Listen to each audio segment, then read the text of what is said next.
Snap. Welcome back to the channel. My name is Patrick. If you like true crime, hit the follow button. If you're on Rumble, hit the subscribe button on YouTube. Hit the thumbs up button on both platforms. Welcome in, everybody. We're also live on TikTok. Shout out to TikTok. Y'all got the pre-show.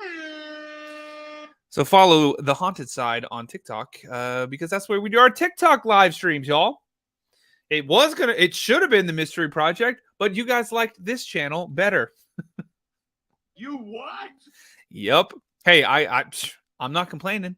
I love you guys. Speaking of which, we went up 9,000 followers in 3 days. Whoa, TikTok. How dare you?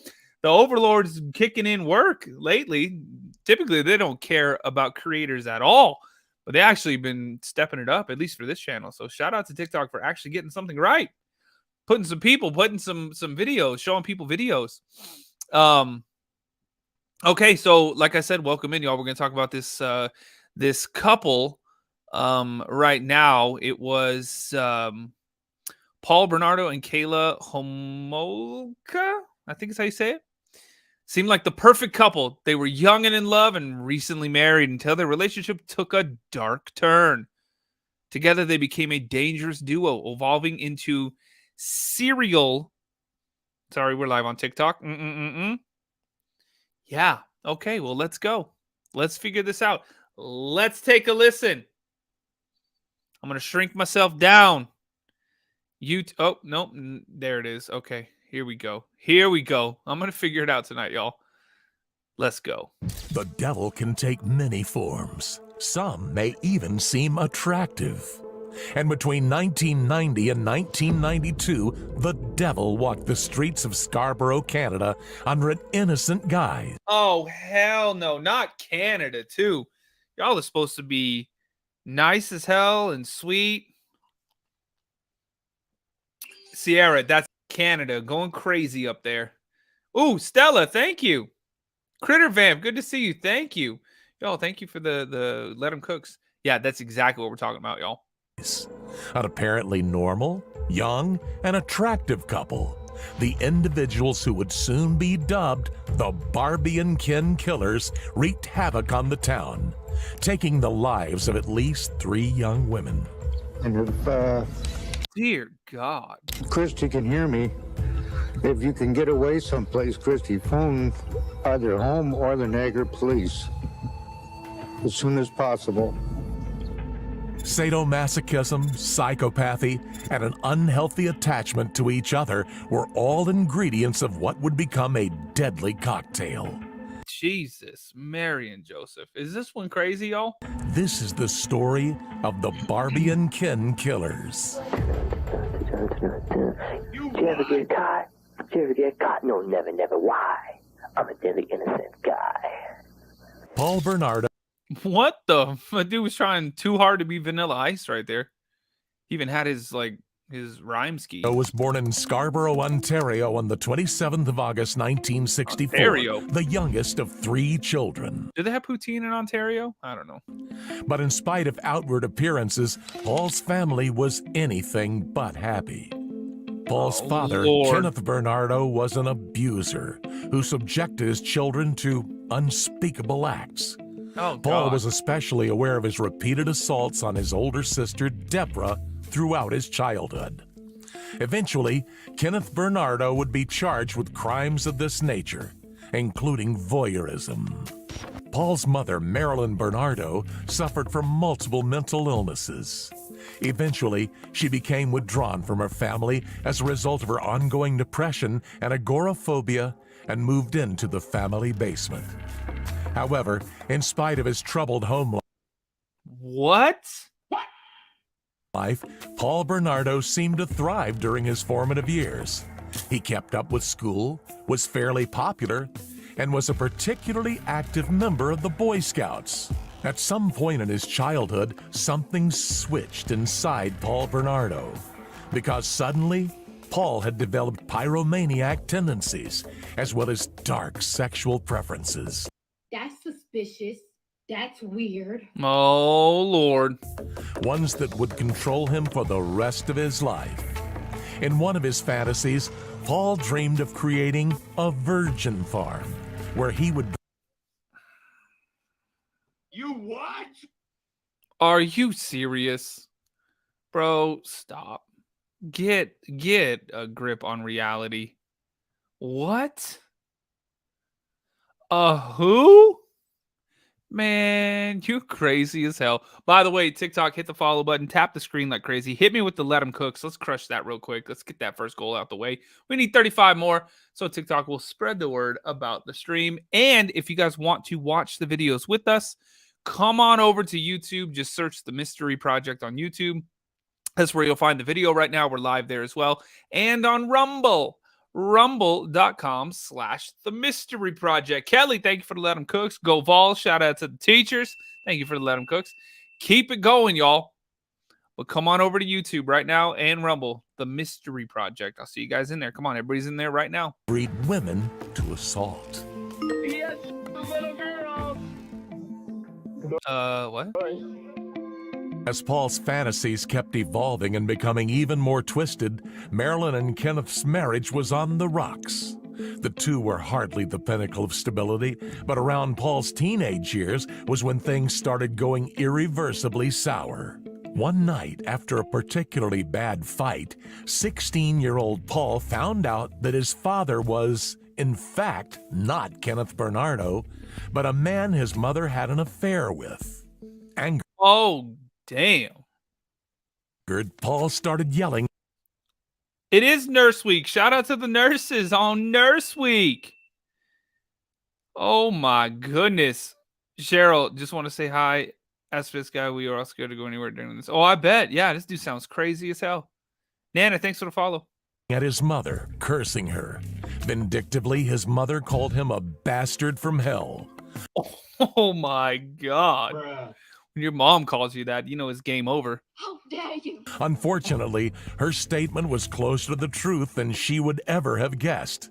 In an act of incredible violence, Paul gathered all of his mother's belongings and set them alight. After leaving the family home, Paul began seeing women and living out his fantasies, and just like his father before him, abusing them. By 1986, Paul already had 2 restraining orders against him. Only an hour away from the town of Scarborough is Mississauga, Ontario. On the 4th of May, Missa who? Is that a real? 1970, the woman who would become Chippy, right? Exactly. Paul's wife was born. Karla Homolka had a fairly normal childhood. She was pretty and popular, with a love for animals that would eventually turn into a job. At the age of 17, Karla started working at a local vet's office. In October 1987, Karla attended a pet convention in Scarborough. It was then that her life would change forever. Oh, hell no. She's about to meet this crazy dude. Somewhere at that same Katie B's with the Canadian flag too. Shout out to Canada. Thanks for the Let 'em Cook, y'all. Come on, we got 28 to go. Let's crush that real quick. convention, looking at Karla from afar, was 23-year-old Paul Bernardo. No, I am not from Canada. I have been to Canada. Canada is beautiful, but I'm from Texas. Here she is, ladies and gentlemen. The sexiest girl in the world. There was an instant spark between Paul and Karla. I bet there was. A spark that would soon turn into something much darker. Clank, diddy, clank, diddy, clank, clank, clank. Karla shared and encouraged Paul's fantasies. She would perform his fantasies for him and even agreed to Paul assaulting other women while in a relationship with her. You what? This is crazy as hell already, y'all. What the hell did y'all send me? TikTok, tap the screen like crazy. 25,000 likes. Let's get it. We got 14 Let 'em Cooks left. Hit the follow button if you're new here. Tap the screen like crazy. YouTube, hit the thumbs up button. We got 30 people watching on YouTube. Let's go. YouTube. And we got almost 100 people watching on Rumble. I did go live a little bit early, y'all. Sorry. Or maybe I was just being a little bit more East Coast friendly, you know? It was then between 1987 and 1990 that Paul would commit a high number of violent crimes, all under Karla's blessings. Dear God. The two married in 1991. Hi, Karla. Hi, Paul. Best of luck. I love you both. Damn, that doesn't even look like a wedding. That looks like she's going to an ICP concert. Holy shit. Did y'all see that? Oh my God. Man, you crazy as hell, lady. Paul is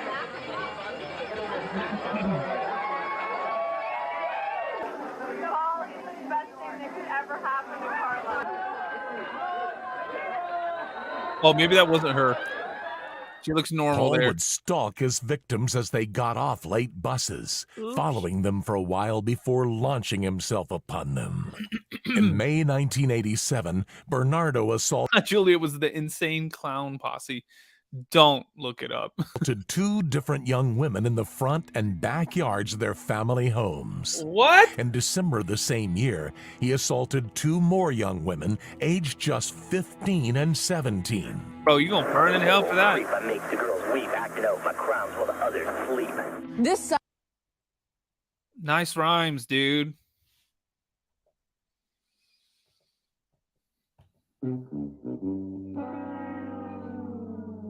Man, you sound crazy as hell. suspect is wanted for a series of assaults, 2 last May and 1 just last week. And police say his attacks always follow the same pattern. In 1988, Bernardo assaulted another 2 women and had committed countless attempted assaults. This was followed by Dear God. 3 more assaults in This is in Canada? 1989. The face on the poster is a puzzle. It has to be. None of the victims has had a good look at her attacker, a man who grabs her from behind with a knife. Metro Police have a team of investigators working full-time on this case. They've interviewed and cleared over 1,000 possible suspects. Why does this lady look like she was an extra in Dumb and Dumber? Y'all remember when they were walking in Aspen? He's like, I swallowed a big June bug on the way in. They've even offered a $150,000 reward, but they Damn. 150,000? That's Canadian though. Well, I guess back then it was closer to being the same. still lack the key pieces to this puzzle. In 1990, after assaulting yet another woman, police started closing in on Bernardo. However, after being interviewed by 2 detectives, Bernardo was released. At the same time, Bernardo lost his job as an accountant. He began smuggling cigarettes across the Canada-United States border. 2 years into their relationship, Paul began spending prolonged periods. Calm down, Ricky and Julian. Got bubbles on the way too. Holy hell. Cheryl, thank you. Stella, thank you. Y'all, we're going to hit it now. We might have just hit it actually. Did we hit the goal? No, we got 3 left. Periods of time at the Homolka residence with Karla and her family. The family liked Paul. He appeared to be a clever young man, educated and well-mannered. But under his looks can be deceiving, pleasant outward appearance lurked thoughts of an unimaginable darkness. And unfortunately, the Homolkas would soon come to witness their horrid enactment. In light of Paul's dysfunctional family, he ended up spending most holidays with the Homolkas. It was during this time, in the summer of 1990, that Paul developed an obsession for Karla's 16-year-old sister, Tammy. Tammy was, similarly to her sister, a well-liked member of the local community. She was particularly talented at sports, participating in track and field, cross-country, running, and soccer. It turned out that Karla was just as twisted as Paul. Hi, Karla. Hi. Say hi to the camera. Hi. Oh, focus in on Karla. Isn't she beautiful? When her partner confessed his attraction for Tammy to her, Karla helped hatch a plan to make Paul's fantasies become a reality. According to Karla, her plan of drugging her sister in order for Paul to assault her was supposed to minimize risks, take control. What? What the fuck? What the hell? And we just started, y'all. This isn't even I mean, this is horrible, and it's not even the worst they've done yet. Oh my God. You what? Her own sister? Oh God. And keep it all in the family. However, her claims would soon turn out to be false instead. Behind Karla's Barbie-like appearance were monstrous fantasies, ones of control, sadism, and death. One evening in July My God. The narrator really delivered that line. 1990, Karla was cooking dinner for Tammy in an apparent gesture of sisterly kindness. What Tammy did not know, however, was that her spaghetti sauce had been laced with Valium, which her sister had stolen from her employer. Tammy fell into a deep sleep. Paul then saw his chances. My God. What?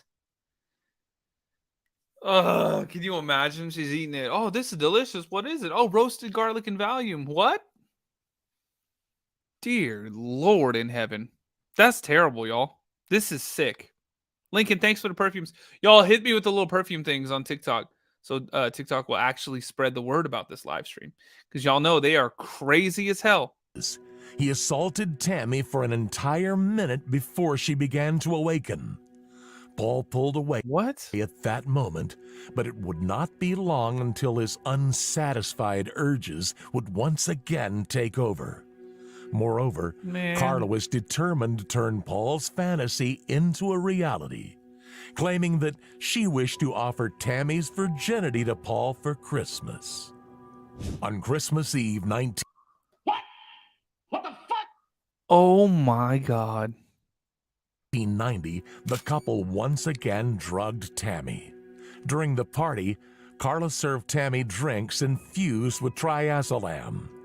Their parents were upstairs and asleep during this time. Man, you crazy. Triazolam is a type of benzodiazepine drug acting as a tranquilizer. Then, in order to make sure Tammy did not wake up during... What happened the first time? What happened the first time? Did the sister not know what happened? Because they said that she ate the spaghetti and all of a sudden she's passed out. What happened? She didn't like come to and go, what the hell? In the act, Karla placed a rag dipped in halothane over her sister's face. Man, you gonna burn in hell for that one, lady. Halothane acted as a further anesthetic. Sadly, Paul and Karla's plan to assault Tammy worked. However, Tammy soon started choking on her own vomit and died during the assault.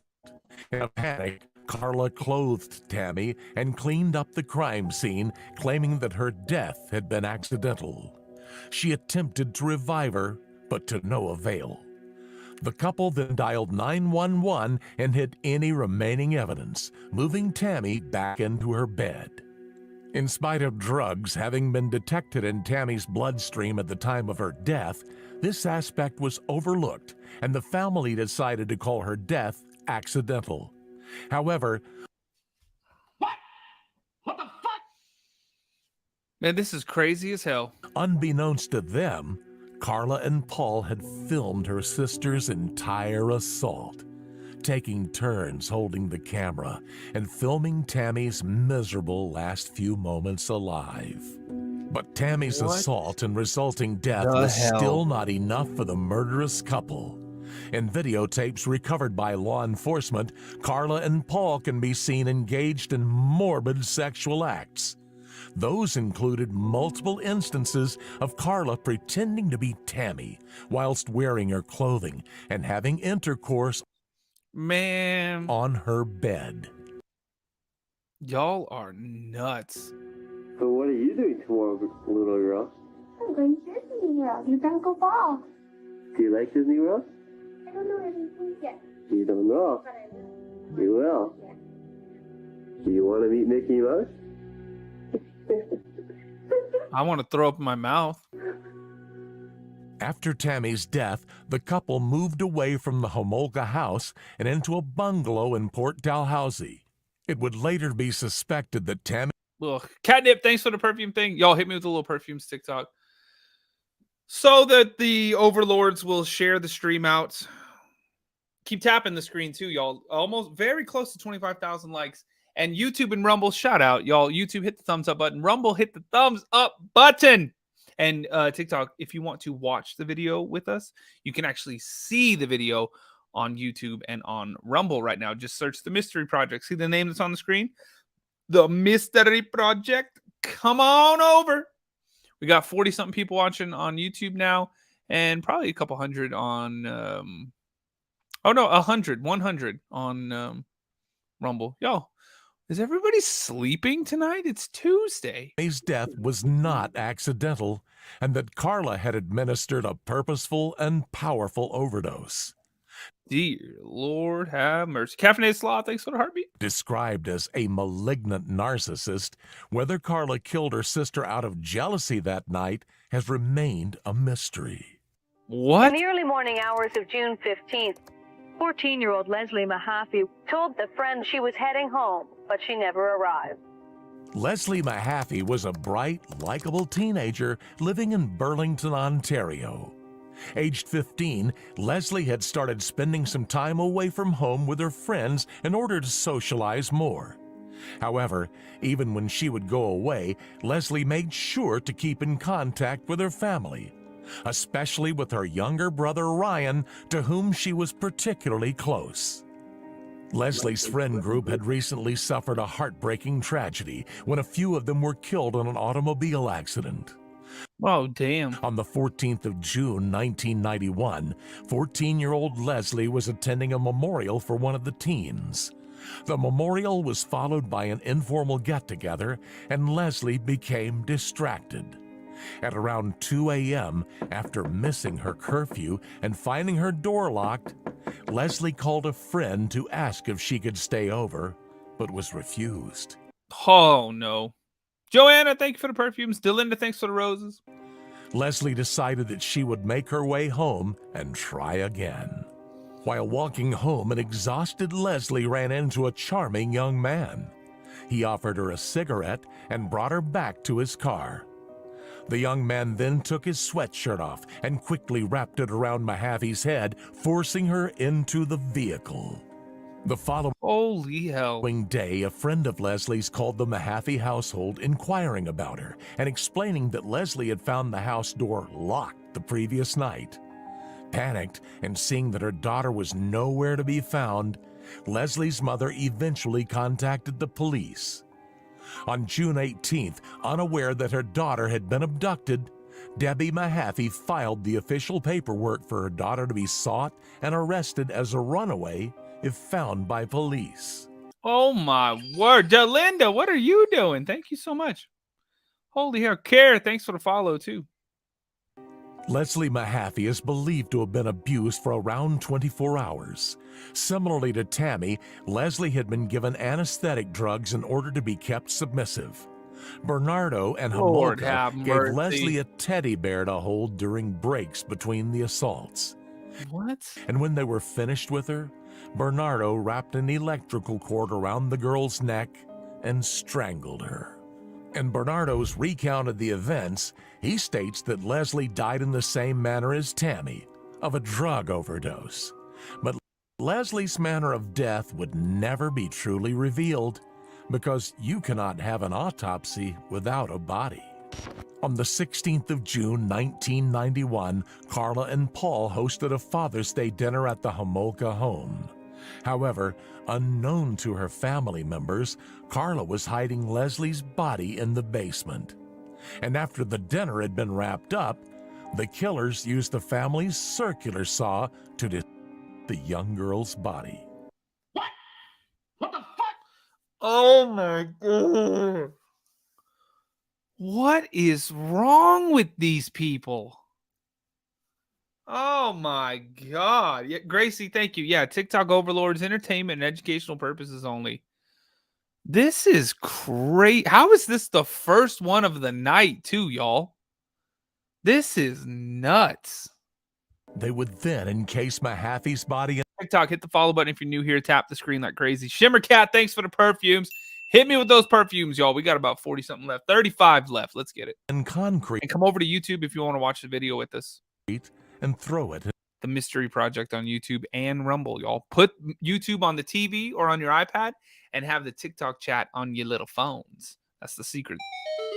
That's the secret sauce, y'all. Let's keep going. Into Lake Gibson. It Leslie gets Mahaffey worse, was identified Yoga? through dental How can it get worse? records.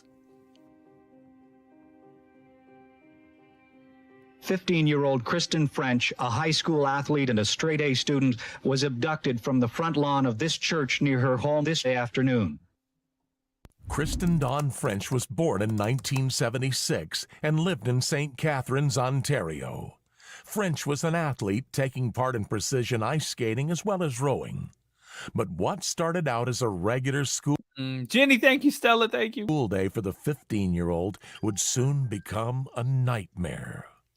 On April 16th, while walking back from school, French was approached by Homolka and Bernardo in a nearby parking lot. The couple were seemingly asking for directions.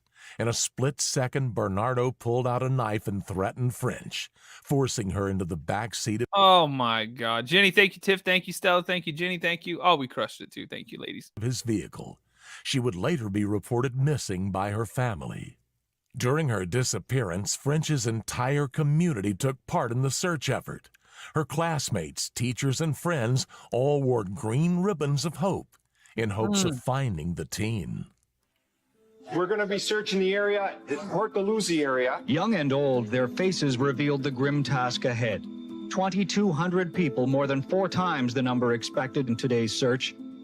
We want to know that we are thinking of you and that everything. Holy hell. Jenny, thank you so much for the hearts. Tiff, thank you for the hearts. Y'all, so sweet. Thanks for the love and the support. Can be done is being done. And we'll get you back real quick. Some articles of clothing were found, but police say nothing that can immediately be tied to the case. But on the 30th of April, 1992, worst fears were realized as police found Kristen's naked, lifeless body in a ditch. Oh, my God. She had been Jenny, murdered thank you. on the 19th of April. Her was videotaped by Homolka and Bernardo as they held the young girl captive over 3 days, assaulting, humiliating her, and forcing her to drink copious amounts of alcohol. Dear Lord. On May 15th, 1992, the Green Ribbon Task Force was created in an effort to investigate the murders of Leslie Mahaffey and Kristen French. Towards the end of that same month, John Motiel, an acquaintance of Bernardo's, reported him as a possible suspect in the murders. Around this same time, Homolka and Bernardo's marriage began to turn sour. Oh, hell no. This about where it gets crazy as hell.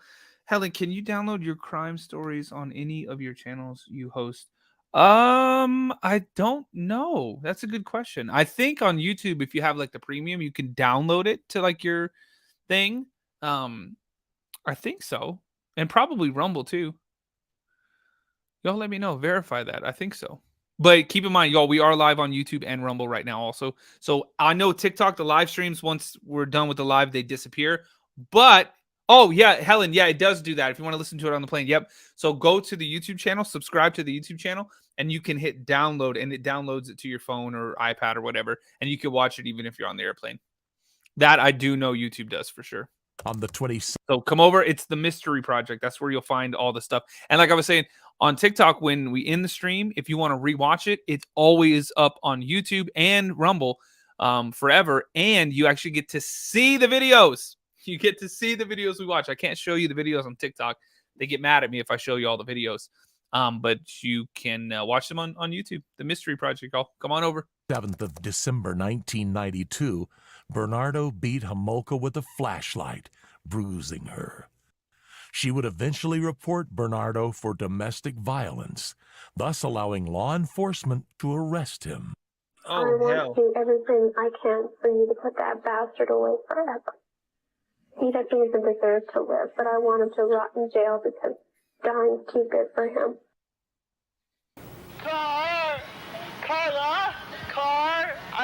car. Hey, car. God, it hurts. Oh, it hurts. You what? You're listening to a sobbing Paul Bernardo begging for Karla Homolka to come back home, back to the marital bliss that was once captured in these photographs, but was shattered in this flashlight attack in January '93. I smashed the flashlight against my own head. It hurts a lot. I'm sorry. On February 9th, 1990. Oh, you are crazy as hell. Fresh Grace, thanks for the heart me. Y'all hit me with the hearts too. We're trying to hit a little hand heart action. We need 11 more of those bad boys. After being interviewed by investigators about her husband's abuse, Homolka confessed. And then she took a breath. And that freaked me out even more. He should have slapped me in the face because I was really hysterical then. So he went over to her and he did the same thing. He strangled her more. And I think I watched that time because what the hell, she's dead anyway. Like. For a tour of the murder scene, the outfit she wore was eerily like that of an innocent schoolgirl. Whoa. Spooky 9, thanks for the follow. She'd been present for the full horror show, but seemed totally detached. Can you answer a question for me? Was any of the furniture damaged as a result of the investigation? Not that I'm aware of, no. Okay, good, so I'm asking for it. She told her aunt and uncle about Bernardo's multiple assault victims in Scarborough and even confessed to the murders of Mahaffey and French, explaining that there were videotapes of the events. What followed was a fight for freedom between the two spouses. Oh my God. Homolka's plan was to obtain full immunity in exchange for her cooperation in Bernardo's arrest. Hell no. You're going to burn in hell too. Rot in prison, burn in hell. No deal. However, in a call from jail, Bernardo told his lawyer about the incriminating videotapes. He had hidden them in a ceiling light fixture. Bernardo's lawyer, Ken Murray, found the tapes and hid them again. It would take Bernardo's attorney being charged for the tapes to finally come to light. On the 14th of May 1993, Homolka accepted a plea bargain offering her 12 years imprisonment in exchange for her cooperation. In her statements given to police, Homolka revealed that Bernardo had claimed to have had upwards of 30 assault victims. Man, you're going to burn in hell for every single one of those too. Holy hell. Zippity doodah. Let's go. Thank you. I found my true crime people. Hell yeah. Y'all put some thumbs up in the chat. Put some thumbs up in the chat. Put some hearts in the chat for all the newcomers. We got a bunch of new people to the channel, y'all. Literally, TikTok grew like crazy as hell the last 3 days. We had 181,000 followers on TikTok. Now we've got nearly 189,000. What is going on, TikTok? Y'all are crazy as hell. Speaking of which, hit the follow button if you're new here. Tap the screen like crazy. Let's get 50,000 likes, y'all. Come on and hit me with the little hand hearts so the TikTok will continue to spread the word about the live stream, y'all. Just like that, Stella. Thank you. Halfway there. Y'all, I appreciate the love. The TikTok, y'all, the channel is not monetized at all other than the live gifts and the subscription. So I appreciate the love. I appreciate the support. You do not have to do that. But it is very much appreciated, y'all. And that was an enormous amount of hearts. Just Kathleen. Lovely to see you. Stella, I see you in there too. Thank you. So sweet, you guys. So sweet. Tiff, thank you as well. Oh, and thanks for the follow, Tiff. Let's go. Oh, Stella, yeah, I did see somebody who subbed. It disappeared real quick. Meg, thank you, Meg. Where's my subscriber bell? Ring my bell. Ring my bell. Thank you for ringing the subscriber bell and supporting the channel as well. Click the little thing up there that says subscribe, y'all. If you want to, you don't have to. But it is appreciated. Don't know if I've said that. All right, let's keep going. Because this dude's pissing me off. Furthermore, it is believed that he had other murder victims as well. Nope. Her self-confidence, perhaps a feature of extreme narcissism, would come in handy when she showed up in court to testify against her husband. In 1995, Bernardo was tried for the murders of French and Mahaffey. He tried to suggest that the deaths were accidental and that Homolka was the actual killer. But on September 1st, 1995, he was convicted of multiple offenses, including... Oh, Lord. But it's Canada, though. How long did he get, y'all? Zippity doodah. Thanks for the hearts. Damn. Y'all, 4 left. Thank you so much. Oh, damn. Tiff, what you doing? Subscribing as well? Ring my bell. Ring my bell.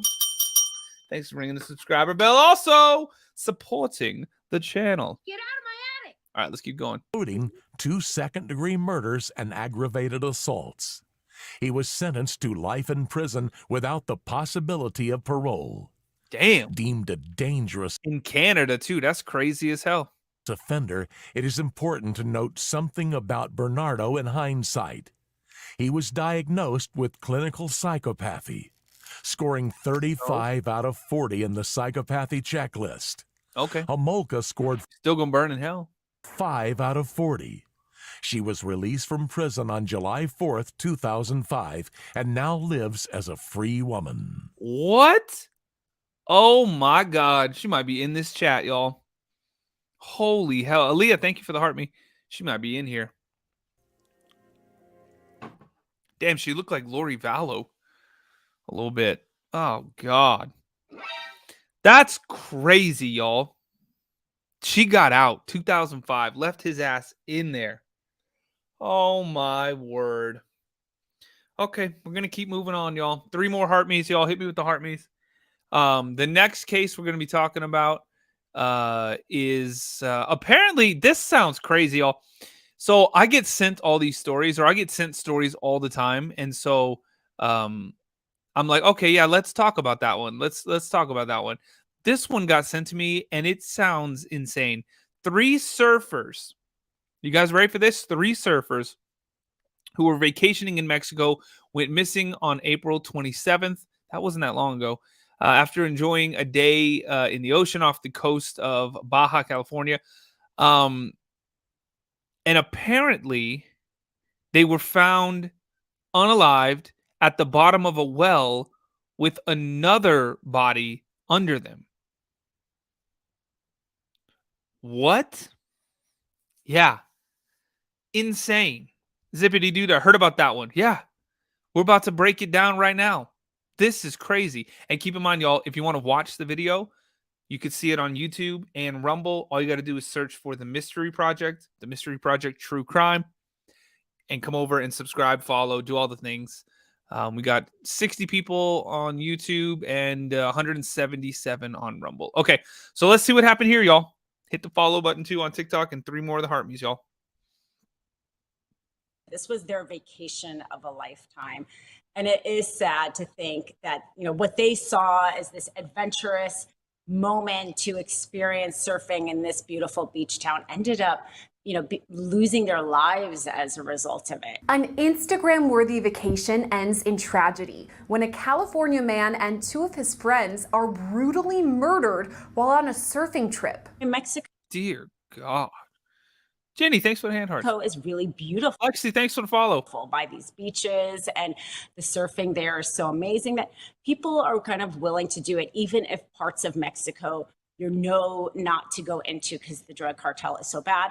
They're still very much willing to go into specific areas. What started as a missing persons investigation quickly escalated, with investigators now revealing a puzzling motive in the triple homicide. But it's not that unusual to maybe think of how that is, because if you have, again, a weapon, a gun, those kind of situations can escalate very quickly, can become very... Oh, yep. Thank you, Lily. Appreciate it. Yep. Got to change the picture on TikTok. Boom. There's one of them right there. All right, let's go. Dangerous. For that. All this just weeks before one victim was set to be married. They had their life cut Oh, hell no. short. It's very, very tragic. 3 men went along for the trip, brothers Jack and Callum Robinson and their friend Jack Carter Rhoad. The Robinson brothers are from Australia. So this was one of the Robinson brothers. And shout out to Vicky. Vicky, thank you so much. Getting the off the grid love started. Y'all, we got 2 off the grids last night, and we just got the first one right now. So thank you. I think we could beat 2. We probably can beat We probably can get to 10, y'all. Support the show off the grid, y'all. Click the link in the bio, thehauntedSide.com. Get some merch. You can find all kinds of ways to support the show. Let's keep going. Tap the screen too, TikTok. Let's get 50,000 likes. Let's get it, y'all. Let's do it. Australia, but Callum moved to the States in college when he played lacrosse at Stevenson University. While Jack Robinson was based out of Victoria, Australia, both Callum and Jack Carter Rhoad were living in San Diego. That brings us to their spring surfing trip, spent in Baja, California, along the Pacific Ocean in western Mexico. Callum posted multiple photos of the trip to his Instagram, showing the group surfing, enjoying the beach, and listening to music. But then on April 27th, the group went radio silent. The real red flags came when the trio failed to show up for their Airbnb reservations in Rosarito. As attorney and legal analyst Dina Seigdahl explains, one of the victims' mothers first sounded the alarm. I mean, honestly, the first step in this situation was the mother put it on a Facebook group. Oh, damn. Can you imagine? Amy, thank you for the donuts, y'all. Hit me with some donut action on TikTok. Sorry, we have to say that, y'all. We have to play TikTok's little game where they won't spread the stream out or do anything because they don't care about creators. Shawnee, thanks for becoming a member on the YouTube channel. That was easy. Y'all, don't let the fun stop with Shawnee. Are you a felony? Are you a misdemeanor? Or are you a capital case, Shawnee? It doesn't show me. You're a misdemeanor, actually. I can see it on my iPad. Welcome to the misdemeanor gang, Shawnee. Y'all, go become a misdemeanor. It's like pinned in the chat. Click that link. Trying to say, hey, on I YouTube. Can't find my sons, and she was hoping that maybe fellow surfers in the area would know more about why they didn't check into their Airbnb. And then after that point, you have to start involving the authorities, not only the Mexican authorities, but because one of them is an American, the U.S. authorities got involved. And I'm sure she also asked for the Australian, ambassador in Mexico to get involved to help coordinate the investigation of what exactly where they were. They didn't know yet if they were still alive or not, but to try to find out details and try to find them. Dina says the involvement of American and Australian authorities probably expedited the search. If anything, it probably helped the investigation because you had that many more resources at their disposal. I mean, obviously, I would think that because of the close connection the U.S. already has to Mexico, not only physically close, but the many alliances the two countries had, that the U.S. probably had more resources to give to the investigation. But I think it's only helpful to have the Australian ambassador and any Australian resources to kind of aid with that investigation as well. According to reports, the FBI More boots on the ground was involved in the investigation, and that is not uncommon. Tiff, thank you for the donut. Colleen, thanks for the follow. We've seen anytime because we have seen situations in the past where Americans have been involved in kidnappings or murders in Mexico, and the FBI does get involved because you're a U.S. citizen. And again, amen. Vicky, Patrick, everyone sees you as a homicide. I can't unsee your guitar action. Thank you. Yep. People freak out for that. They're like, what? You play guitar and piano and sing and you were signed to a major label record deal? Oh, I've done it all. Again, because of the proximity to the physical U.S. borders, it makes it much easier for the FBI to be involved. And because of the alliances between the two countries, Mexico allows for the FBI to kind of cross into its borders and aid the investigation. And so we saw that happen. The FBI definitely was involved in the look. Well, that's a good thing. You know what else is a good thing? Megan getting the Moms Love True Crime shirt. Thank you so much, Megan. 2 off the grids tonight. Very sweet. Thank you so much. Moms Love True Crime. It's true. Thumbs up in the chat, y'all. Thumbs up in the chat. Moms love true crime. In the searching for these men from the beginning. And what do we think the investigation would look like? Going through cell phone data to see where their phones last pinged or last text messages, things like that? Yes, and it sounded like they knew quite a bit about where they were likely to be located because they were in communication with their family. Their family knew where they were going. The fact that they even knew when they were supposed to check into an Airbnb. The family knew quite a bit about the itinerary and where they were going. And I think that was quite helpful to them, because if they didn't know when they were supposed to check in, they wouldn't have known when they got missing.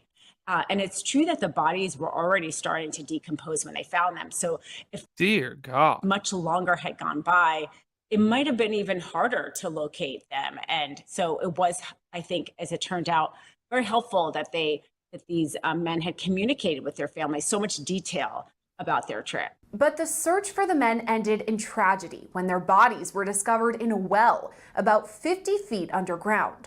Along with them, a dear God, fourth body that had already begun decomposing. Mexican authorities say the well was in a rural area that was difficult to get to. It took first responders multiple hours to recover the bodies. Investigators are now revealing the motive in their murders, and it's not what you'd expect. And if we fast forward to when the bodies are recovered in kind of a rural area, drop down. What the hell could the motive be? This is crazy, y'all. Well, and investigators determined they had been shot and killed. But they also talked about a motive in the case, that the three suspects had wanted the tires off the vehicle that the three surfers had been driving. What do you make of that reason to shoot and murder three people? It's so tragic, and something that is we have seen, unfortunately, before. I mean, you hear of situations where somebody is trying to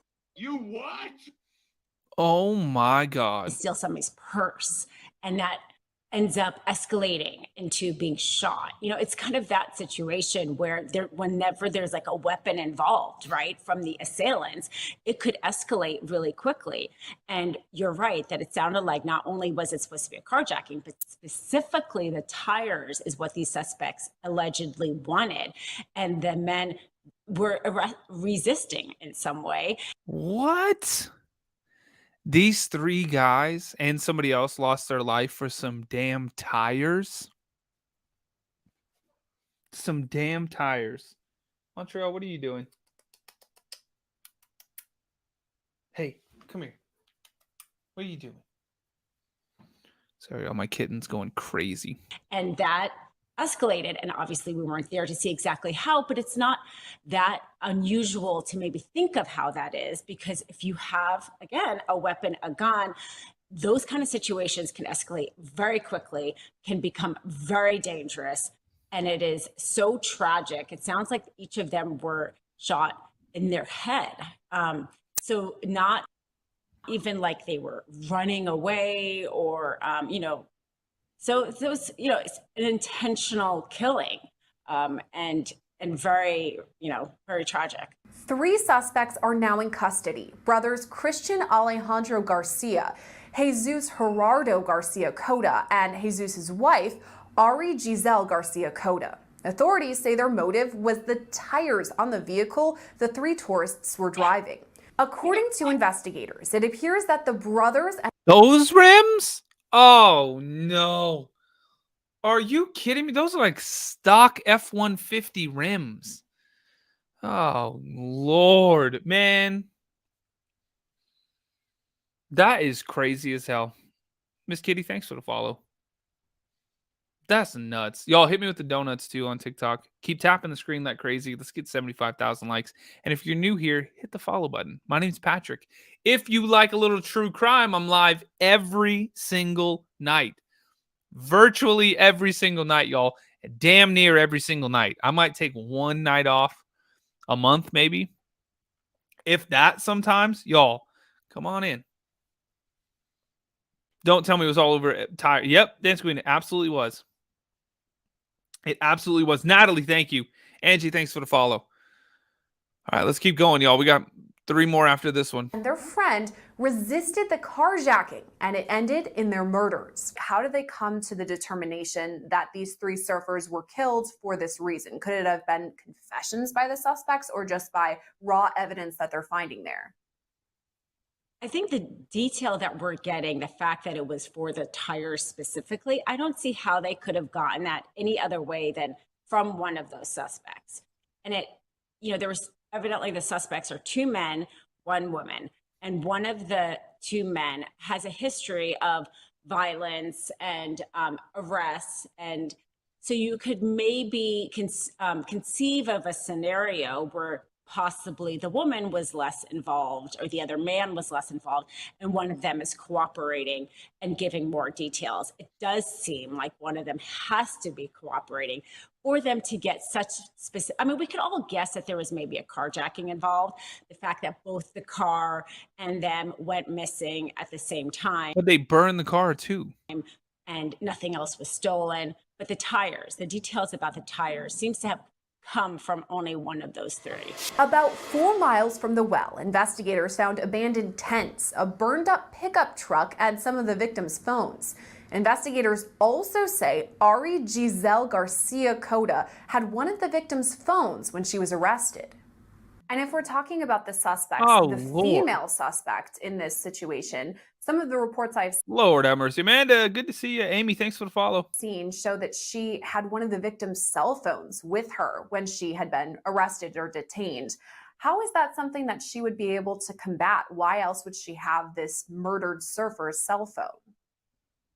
Yeah, if that reporting turns out to be correct, it's a very surprising detail why she would keep and hold on to that kind of evidence. I think I also heard that one of the cell phones was burned, which seems more likely that you would want to dispose of it, because that's very incriminating evidence, and also a way to frankly locate the suspects, because it's not that hard to try to find out the location of cell phones these days, especially because I'm sure the family members would have helped in any way to help them give the passwords to the investigations of these cell phones. So it's possible in that kind of a situation. I mean, it's really only, you're kind of trying to guess how somebody is thinking, but maybe she didn't realize she still had it, or she was kind of not okay with how things developed, and she wanted this because she was planning on turning the other two in. It's hard to say, but that that could be why, if she were the one who Caroline, thanks for the follow. Was cooperating, because they had such strong evidence against her. We mentioned a fourth body recovered in the well, along with the Robinsons and Jack Carter Rhoad. Authorities believe the decomposed remains belong to a rancher who'd been reported missing 2 weeks earlier. Investigators hell. Tuna fish sticks, thank you.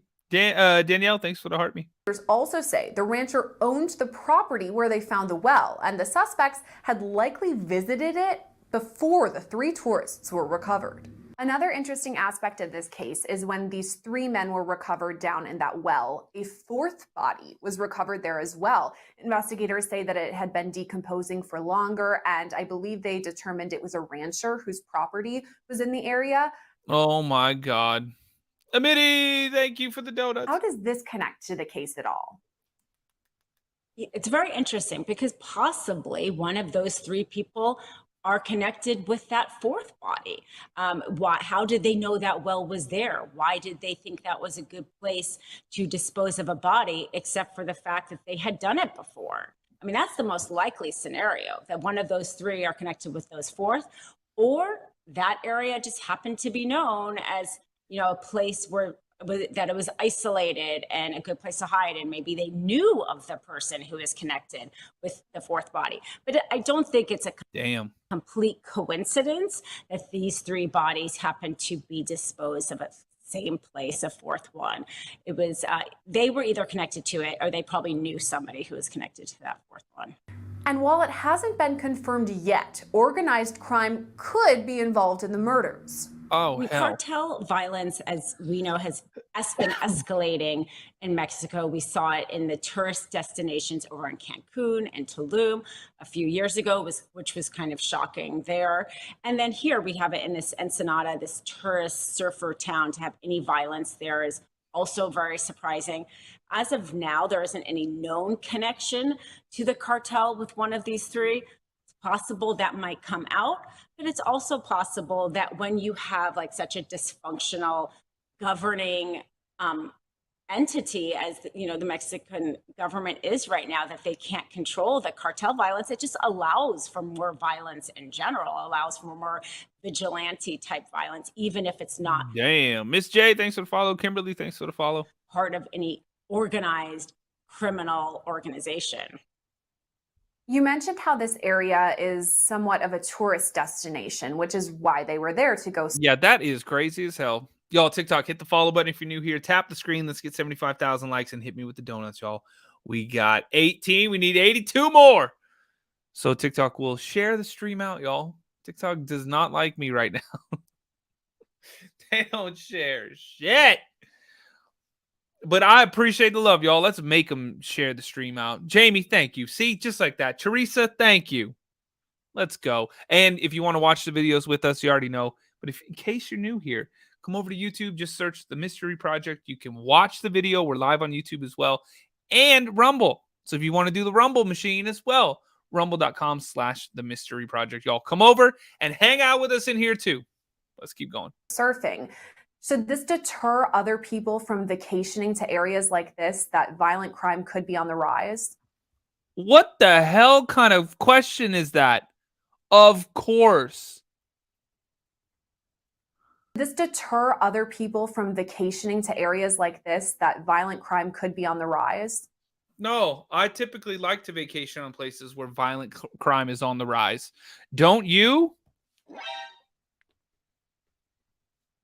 I think that it always does. I mean, you know, I'm here in Los Angeles. I know people who have driven down there to go surfing for years. It's very common, and it's not something that people are necessarily afraid of because most tourist destinations, I mean, Mexico is really beautiful by these beaches, and the surfing there is so amazing that people are kind of willing to do it, even if parts of Mexico you know not to go into because the drug cartel is so bad. They're still very much willing to go into specific areas. I mean, Cabo, which is not super far from that area, is a huge, thriving tourist destination. So Americans and people around the world tend to still go where they think they are safe because of these tourist destinations. And for the most part, like the vast majority of them are safe and nothing happens. But we see much more crime and deaths. And I think over 500 Americans are still missing in Mexico. So these things do happen. What the fuck? I didn't know it was that high. People are just, you know, willing to still go because for the most part, it won't be you. But in a situation like this, I mean, these will happen more likely there, unfortunately. In a statement, what? The Baja California State Attorney General said, quote, "It should be noted that the rapid intervention of the police allowed 3 people to be under investigation, and currently an arrest warrant was obtained before the criminal courts of the State Superior Court of Justice for the crime of forced disappearance of people." Dina says all those legal proceedings will take place in Mexico. They would be going through the justice system in Mexico because these are, you know, Mexican citizens and the crime occurred in Mexico. U.S. would have jurisdiction over it if one of the killers was a United States citizen. If a United States citizen kills another United States citizen in Mexico, let's say, or a foreign country, then the U.S. could still have, you know, jurisdiction over that. You have personal jurisdiction because you're a U.S. citizen.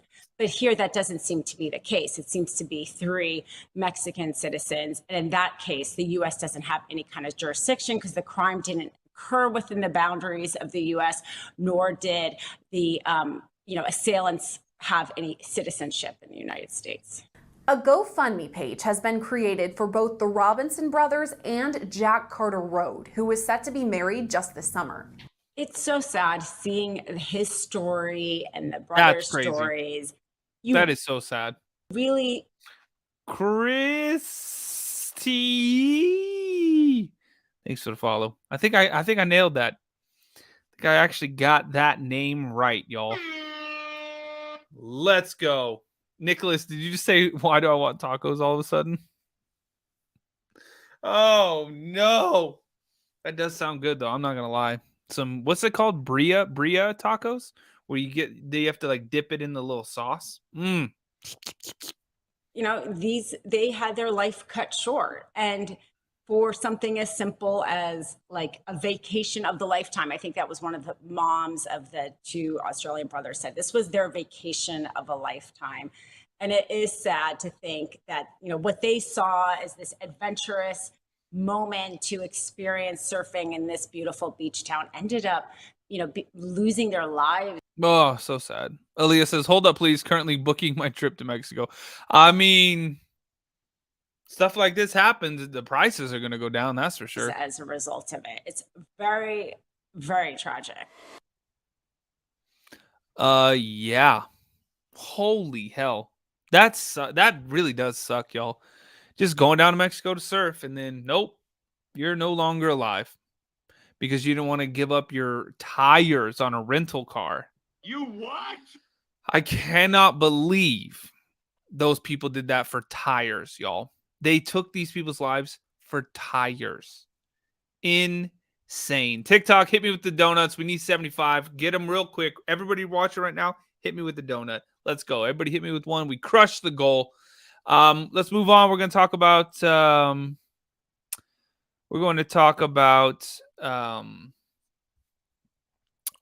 what her name, Anna? Oh, it's Anne. Anna? No, it's Anna. Ana Knezevich, I think is how you say it. I can't remember exactly. Wendy, thank you. She's the one, y'all. Remember, she was like divorcing her husband, but then she went to Spain to like clear her head.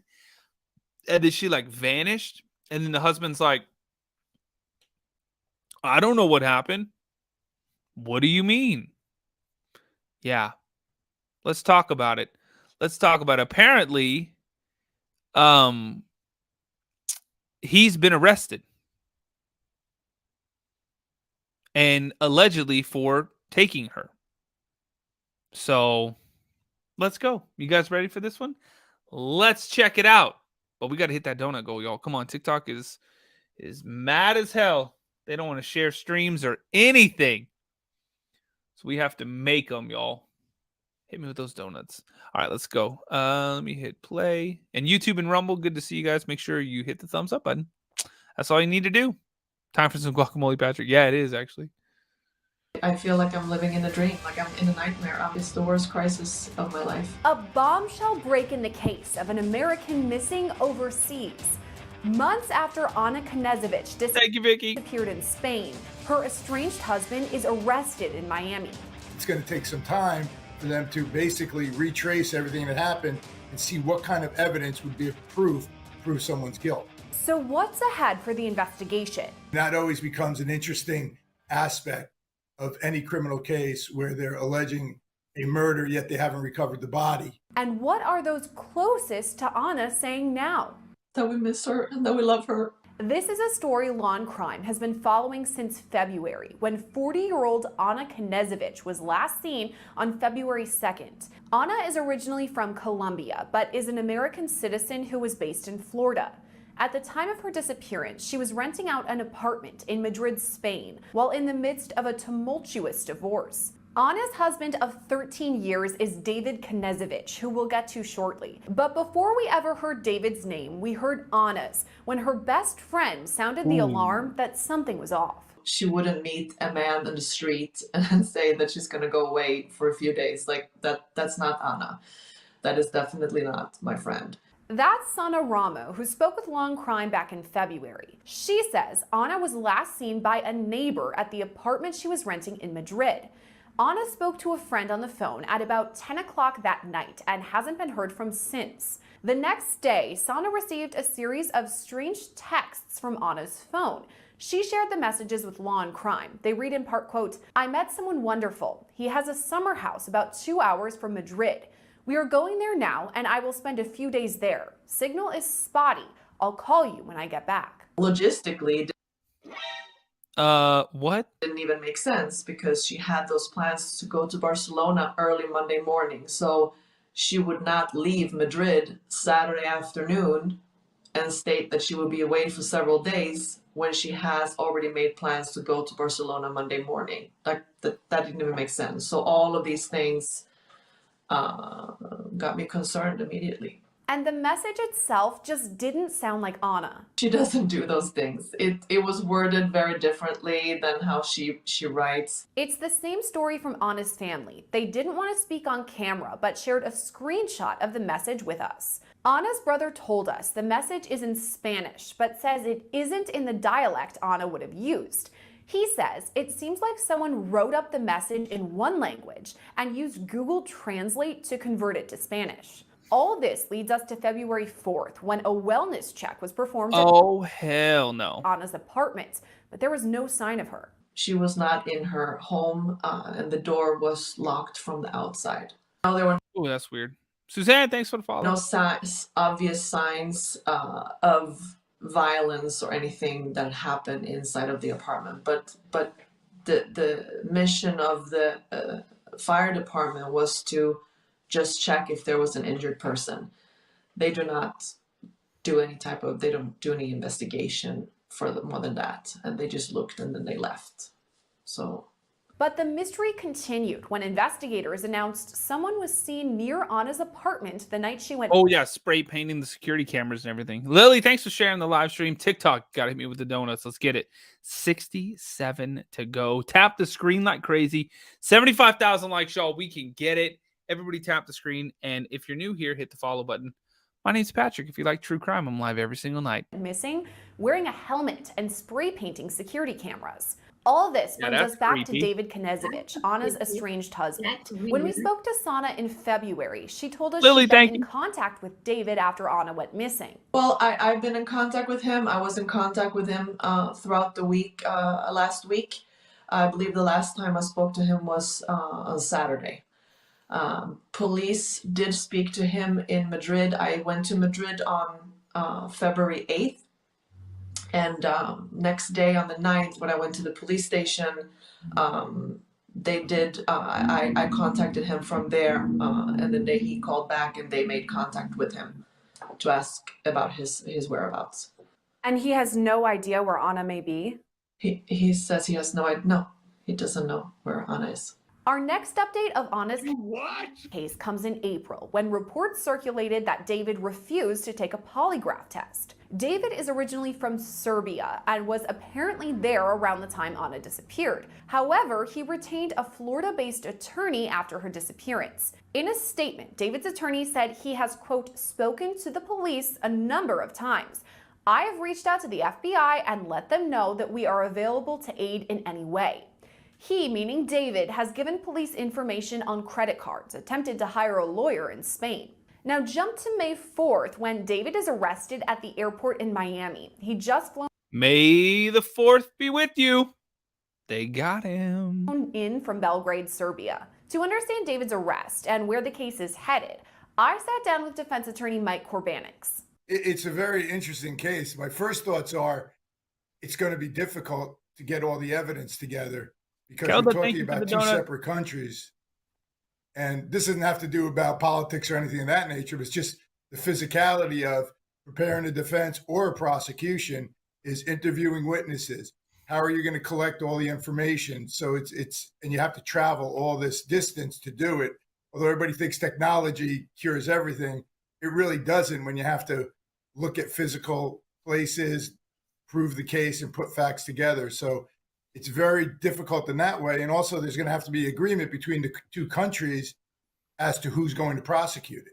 It was the FBI that made the announcement of David's arrest for, quote, his alleged involvement in the kidnapping of a U.S. citizen in Madrid, Spain, on or about February 2nd, 2024. Authorities confirmed his arrest was made without incident by the Diplomatic Security Service and the FBI at Miami International Airport. And with this news comes more details about the alleged crime. Investigators now say the man who spray painted the cameras near Ana's apartment resembles David, and Spanish authorities even have security video of him buying duct tape and the same brand of paint used to cover up the cameras. They have him on camera doing that stuff? Oh my God. You what? Come on, bro.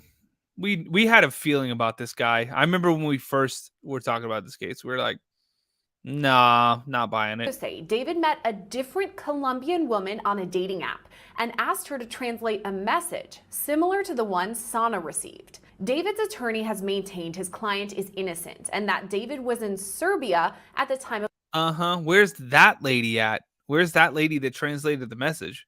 She wouldn't like see that message was getting translated like that and be like, this is weird. What the hell's going on here? TikTok, donut time. Let's get it. Let's get it. Crush the goal so TikTok will share the live stream out. I appreciate it. Tap the screen like crazy too, y'all. 75,000 likes. Let's get it. Come on, y'all. And if you want to watch the video with us, come over to YouTube. Just search The Mystery Project on YouTube. You can find the channel. And it's on Rumble as well, The Mystery Project. Let's go. Shimmercat, thank you. Twisted Love, thanks for the follow. Anna's disappearance. But the FBI says David rented a car and returned it with almost 5,000 more miles on it and tinted windows. Spanish authorities say they saw a similar vehicle with stolen plates in the area of Anna's disappearance, but couldn't determine who the driver was because of the tinted windows. All this leads up to David's arrest. Mike says it's possible David's attorney knew the arrest was coming, or he could have been blindsided by American authorities at the airport. It could really be either or, because we don't really know what he was told, but obviously there was some sort of heads up that there was an investigation going on if he had retained counsel, and counsel, from what I understand, was talking before this arrest about the investigation. So I assume they knew sort of where it was coming, and it was just a question of when and where the arrest was going to happen. And it could have been where if the government could have asked that he voluntarily surrender. And, you know, whether or not he chose to or not, I'm not really clear. Whether he knew it was coming or not, there had to have been enough evidence to justify David's arrest. He was arrested on American soil by American authorities. What sort of evidence would they need to take him into custody here? Well, they only need enough for probable cause. That's not proof beyond a reasonable doubt. It's just a little bit more than a little bit. And when I say a little bit, meaning it's got to be more than an accusation. There's got to be some evidence, but it doesn't necessarily have to be enough evidence to prove guilt beyond a reasonable doubt. That's what a jury does. So it would take a lot of time. But then again, I understand in some articles they're talking about seeing cameras, having things of that nature. So, oh snap! Only me. Thanks for the follow. As you go forward and try to rewrite what had occurred, they may be having now, maybe they have some travel documents. When he said he wasn't in Spain, he was in Spain. I don't know, but that's basically how you have to start from square one and investigate each step next. What would that look like between Spain and the United States? Oh, Lord. Stella, thank you for the donuts. Kentucky girl, thanks for the follow too. Coming to terms with who is going to move forward with any litigation. Well, first of all, my understanding of the federal statute is that we could prosecute it as long as the people and the victim, the alleged victim, and the accused are both United States citizens. And once that occurs, it still has to go through a process to see if the prosecution in the United States wants to prosecute the case and move forward in that way. So it's a lot of small steps sort of behind the scenes to see who's going to get the jurisdiction to hear the case and then how you're going to proceed. Here on Law&Crime, I do a lot of stories, and oh snap, unfortunately, about women who are murdered. And a constant theme I see is that the first suspect usually is the significant other, whether it be yeah. Dog crazy lady, thank you for the donuts. Quick recap. Basically, she went missing when she went to Spain. Her and her husband lived in Florida. She's from Colombia, but she went to Spain to like get away. And then she went missing, but they arrested the husband who said, I have nothing to do with it. But apparently the person, there was a person spray painting security cameras and stuff in her apartment complex in Spain, looked like the husband. And then apparently they have the husband on camera buying that spray paint and other things in Spain. Crazy, y'all. Let's keep going. Y'all, 75,000 likes to TikTok. Everybody tap screen like crazy. Let's get it right now. Hit the follow button if you're new here. Got almost 400 people watching. We got 70-something people watching on YouTube. And we've got 230 people watching on Rumble. Shout out to y'all. and hit me with the donuts, you guys. We're halfway there. We are halfway to the donuts. Husband, boyfriend, somebody they were seeing, etc. So why didn't authorities jump to him right away? Why would it have taken so long for his arrest now? The evidence. They needed the evidence. Months after she went missing. As you point out, a lot of times when you have people in a relationship, they become the suspects immediately if there's some sort of misactions between them. If there was arguments, there were allegations, there were things of that nature. I think this might have been a little different because you had two people going through a divorce in two separate countries, and you'd have to wonder, like, what was the connection? Was there any need to go and try to intimidate the other person if you're so far apart? I think one of the things, and I don't know this for a fact, but actually I am sure they're trying to check out what his travel was like during this time period.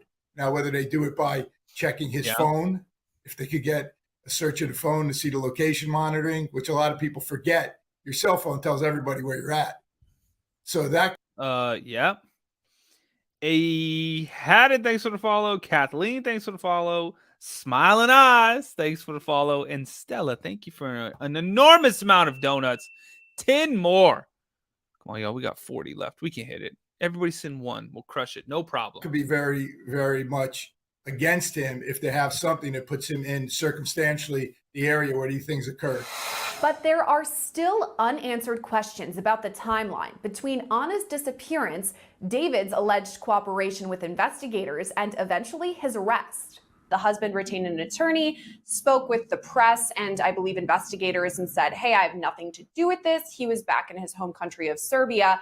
And now months later, he's arrested. So Yep, that's crazy. So Critter Vamp, ring my bell, ring my bell.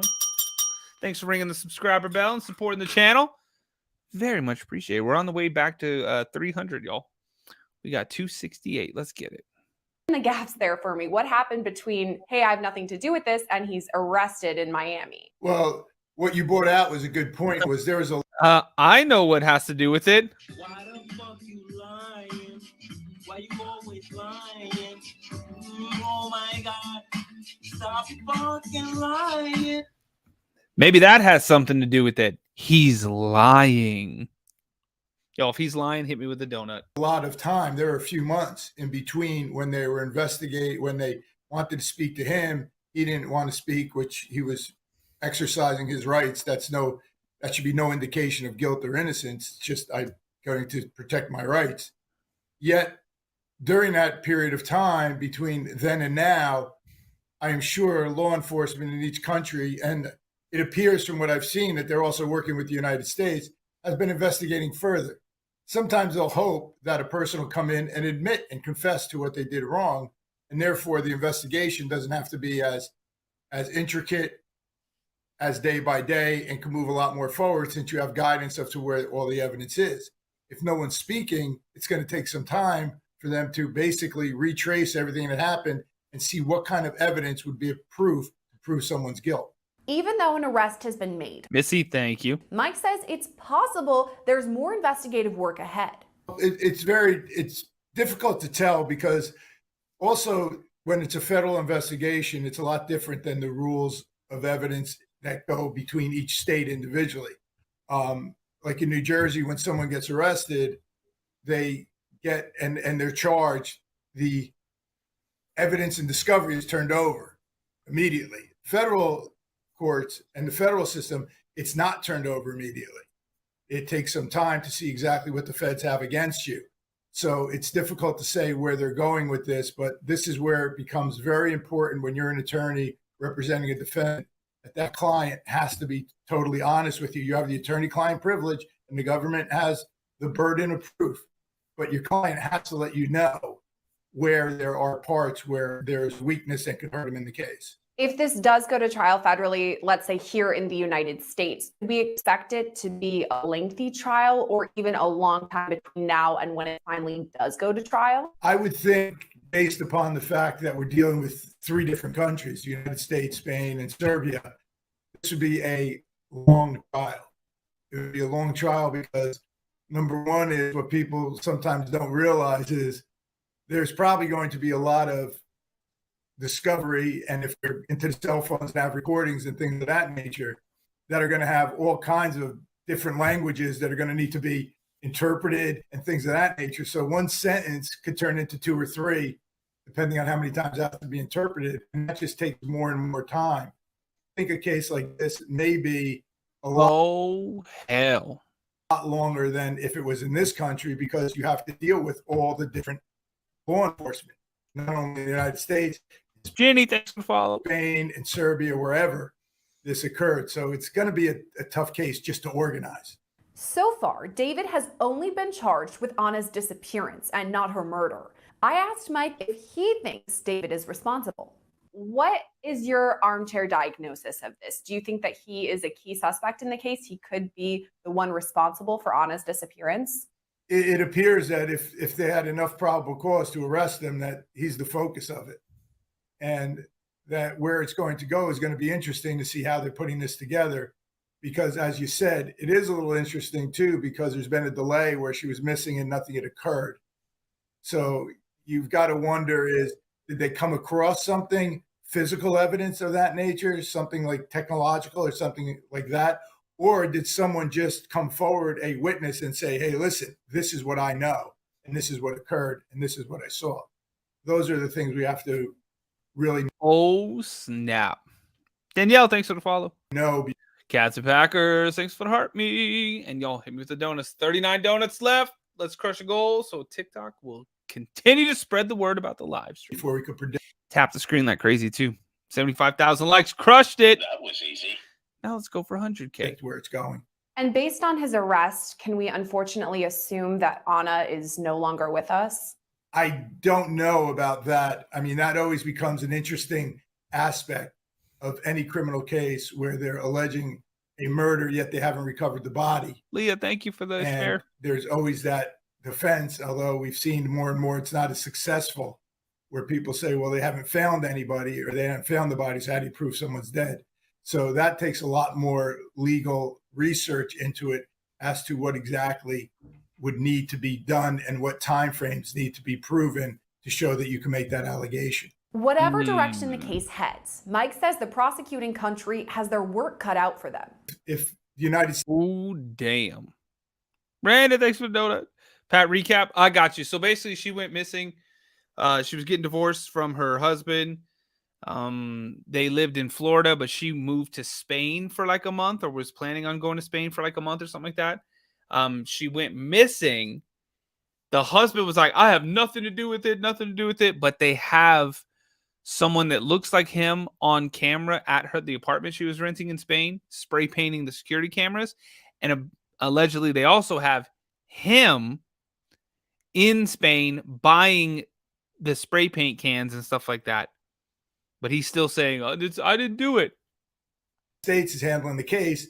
They've got to go interview witnesses in other countries. So, and just because you go see a witness doesn't necessarily guarantee that that witness is going to help you or cooperate or go forward with it. I mean, a subpoena will force them to, but it's going to take a lot of work. I think it's going to take a lot of time to do this investigation further. After news of David's arrest, I reached out to his attorney for a comment, but haven't heard back. I also reached out to Ana's best friend, Sana, who we spoke with originally. She didn't want to speak on camera, but said, quote, the only thing I can say right now is that I am happy that there has been an arrest, and we are hoping that this next chapter will bring justice and that we find answers about what happened to Ana. Oh my word. Oh, that is sad. What did he... If he did it, what happened? Where is she? What do you think? TikTok, hit the follow button. My name's Patrick. Keep tapping the screen and hit me with those donuts, y'all. 38 to go. You guys ready for this one? Lord, here's another crazy one. Dennis Jones Jr. was allegedly unalived. Sorry, because we're live on TikTok. Y'all have to say that. By his two sons, 26-year-old Alec and Nathan. But Dennis's wife says her sons are good boys and that this wasn't premeditated. What the fuck? Okay. Let's jump into it. Y'all ready for this one? Come watch the video with us. If you're on TikTok and you want to watch the video, come over to YouTube. Just search for The Mystery Project. It's on the screen right here. The Mystery Project. Put it on your TV, put it on your iPad, and then have the YouTube chat up. Or not the YouTube chat, the TikTok chat. I'm tired tonight, y'all. Can you tell in my face? Pink Tree Frog 48. Ring my bell. Ring my bell. Thanks for ringing the subscriber bell and supporting the channel. Y'all, we got to get these donuts crushed. Come on, 38 of them. Everybody, let's rally. Let's get a donut rally. TikTok is just fading off right now. They're like, let's get it. And let's see what happened in this case. One wants to think that their child is capable of something like this. An unimaginable crime shakes the Midwest when two brothers team up to allegedly kill their own father. When you always look back on things like this, there always are signs. But in that moment, sometimes those signs are missed because you don't want to ever think that someone is capable of something like that. It happened in Fort Dodge, Iowa, about an hour and a half north of Des Moines. A call came into dispatch there on Friday, April 26th, when a postal worker found a body in a ditch while out on his mail route. The victim was identified as 55-year-old Dennis Jones Jr., and soon the suspects were identified too as Dennis's sons, 26-year-old Alec Jones and 21-year-old Nathan Jones. Former CIA officer and FBI agent Tracy Walder says the suspects are a bit of a surprise. I think my first thoughts are that, it's not that something like this has never happened before, but it's typically rare to see, child on parent crime. Investigators soon determined Dennis's cause of death was a gunshot wound and that the ditch where his body was found was not the scene of the crime. So, the first thing that they're going to do is oh my God, obviously secure that crime scene. But it sounds like they pretty quickly were able to infer that that wasn't where he was killed, that that was a secondary location that he was brought to.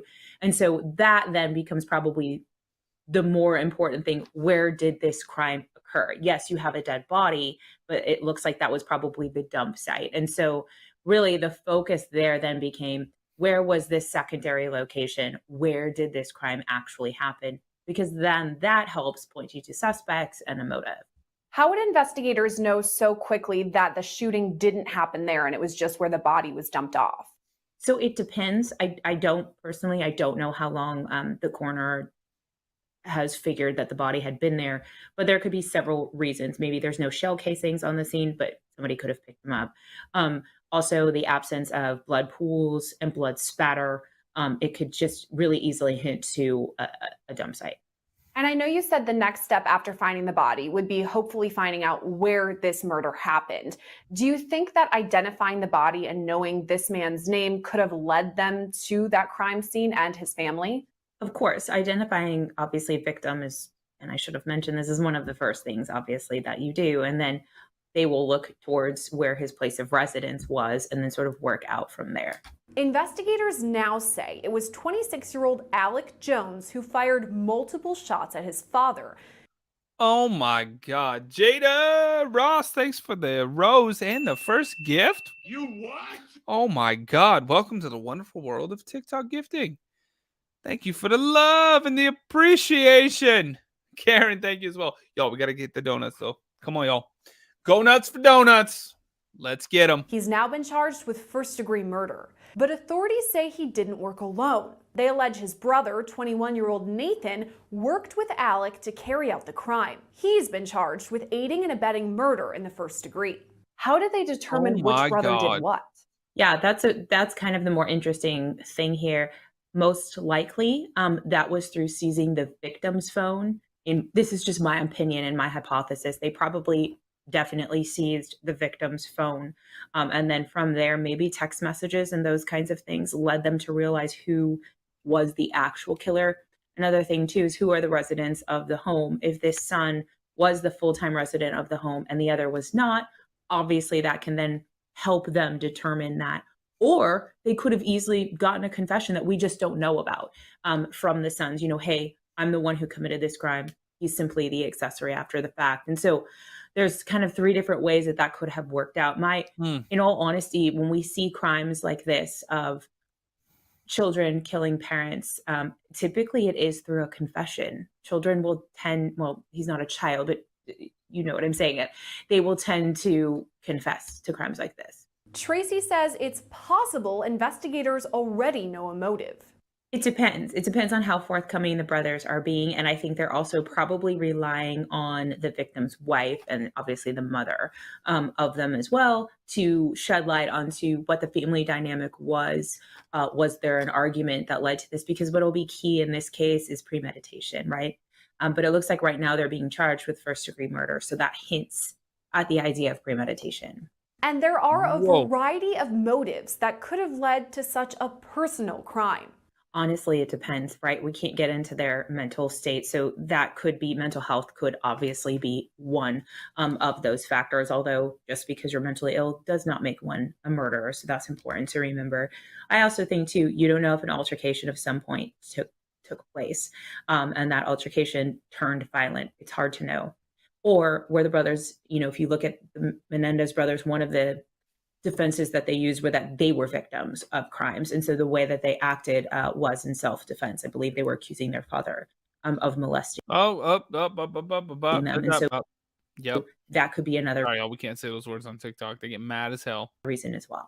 The case Tracy's referring to is that of Lyle and Eric Menendez, who in 1996 were convicted of murdering their parents. At trial, the brothers alleged their father sexually. Yeah, this live is for educational purposes only, Karen. Exactly.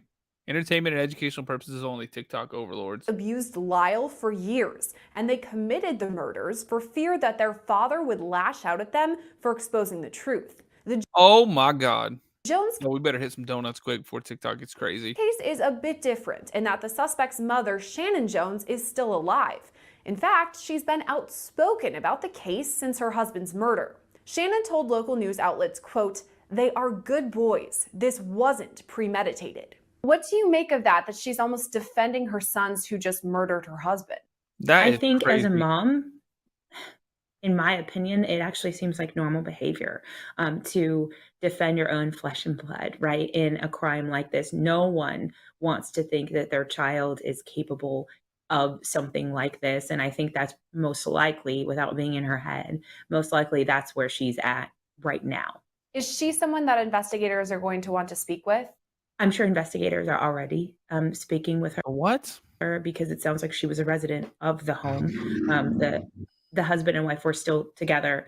And so I think they will absolutely be focusing on her, although I don't think she's involved. They'll want to, that will be helpful in terms of determining motive and as well as the state of mind of the two sons.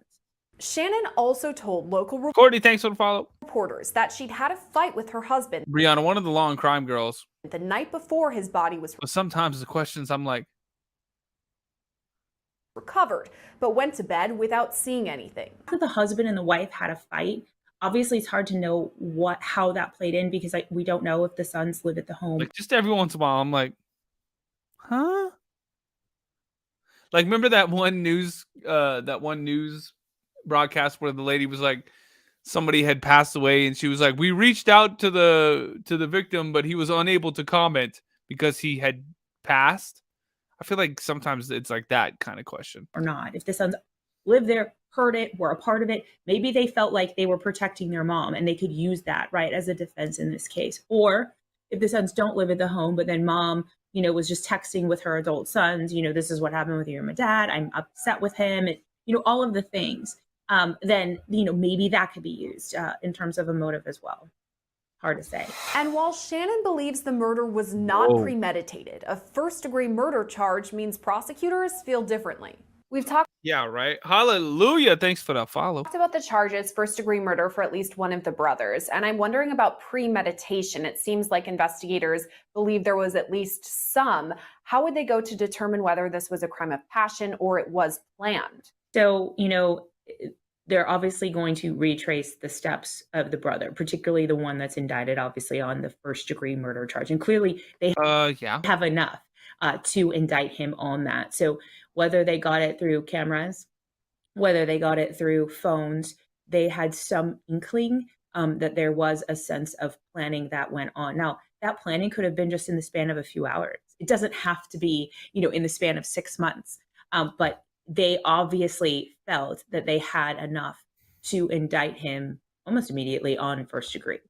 And we talk a lot about collecting evidence via cell phones or internet search history, all of that. What sort of things would investigators be looking at? Text messages or location of the phones? I also think ring cams might play a part here. I have no idea if the home has a ring cam in any way, shape, or form.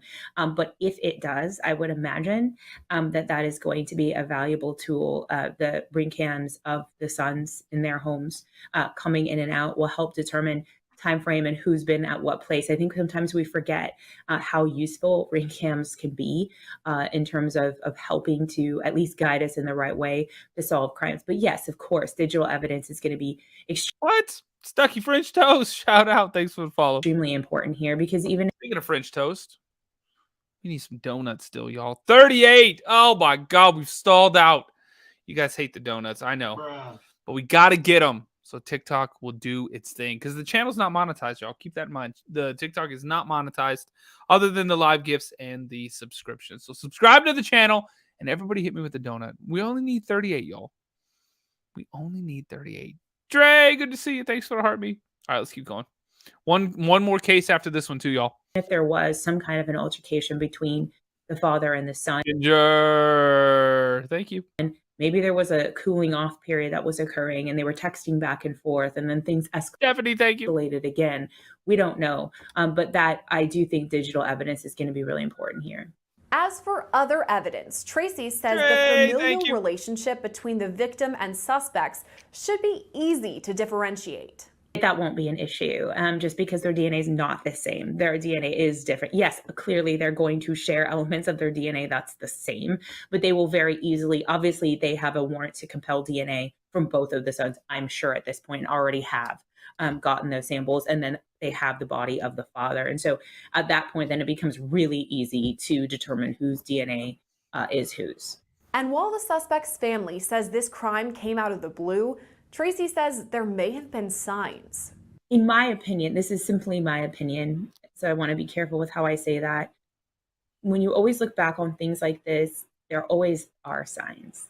But in that moment, sometimes those signs are missed because you don't want to ever think that someone is capable of something like that.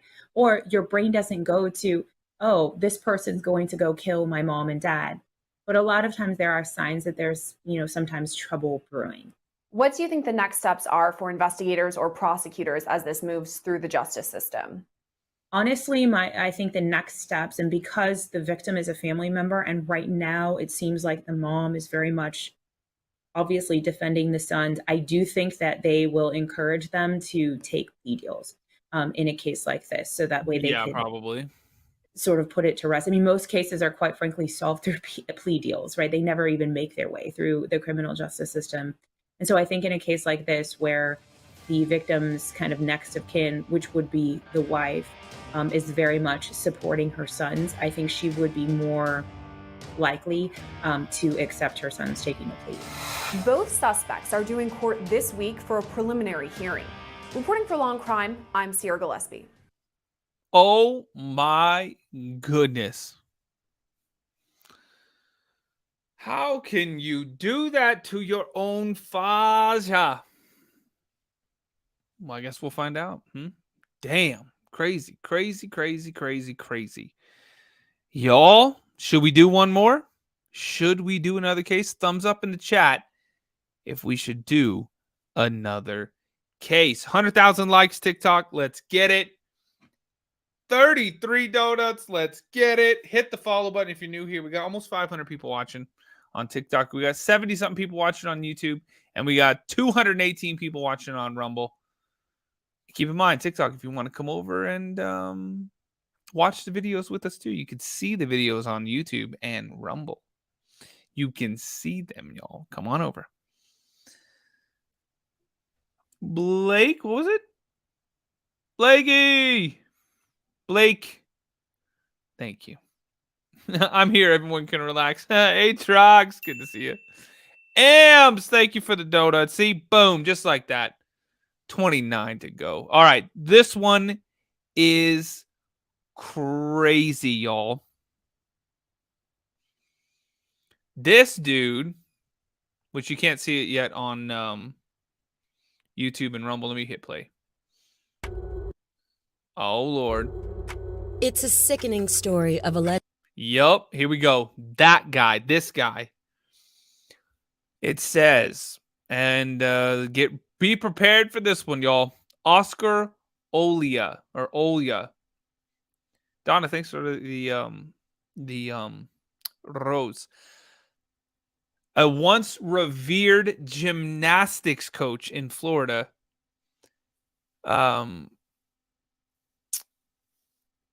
Suddenly had everything come crashing down after parents of 2 children raised concerns, followed by others speaking out.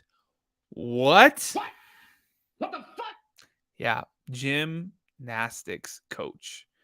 Holy hell. You guys want to see this one? Come over to YouTube. Come over to Rumble. Search the Mystery Project. We're going to be going live, or we are live there right freaking now. Here we go. Abuse and a profound betrayal of trust.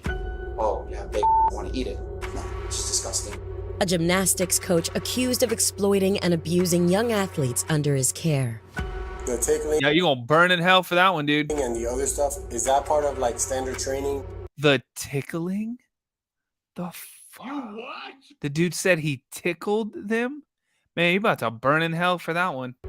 Incidents do happen in gymnastics. The sport has a bad reputation. Is he simply a hands-on coach whose old school methods have not evolved with the changing societal norms and expectations? No. Or do these allegations hint at something far more sinister? Yes. Beneath the surface? In the picturesque town of Key Biscayne, Florida, a community known for its idyllic beaches, lush parks, and a close-knit atmosphere, something far less tranquil was unfolding. The year was 2009, when Oscar Olea, a well-regarded gymnastics coach, was making a name for himself at American Gymsters. This reputable local gym prides itself on nurturing the talents of young athletes. With its demanding routines and the required discipline, oh, hell no. Gymnastics has long been a conduit for young women to harness their strength, agility, and confidence.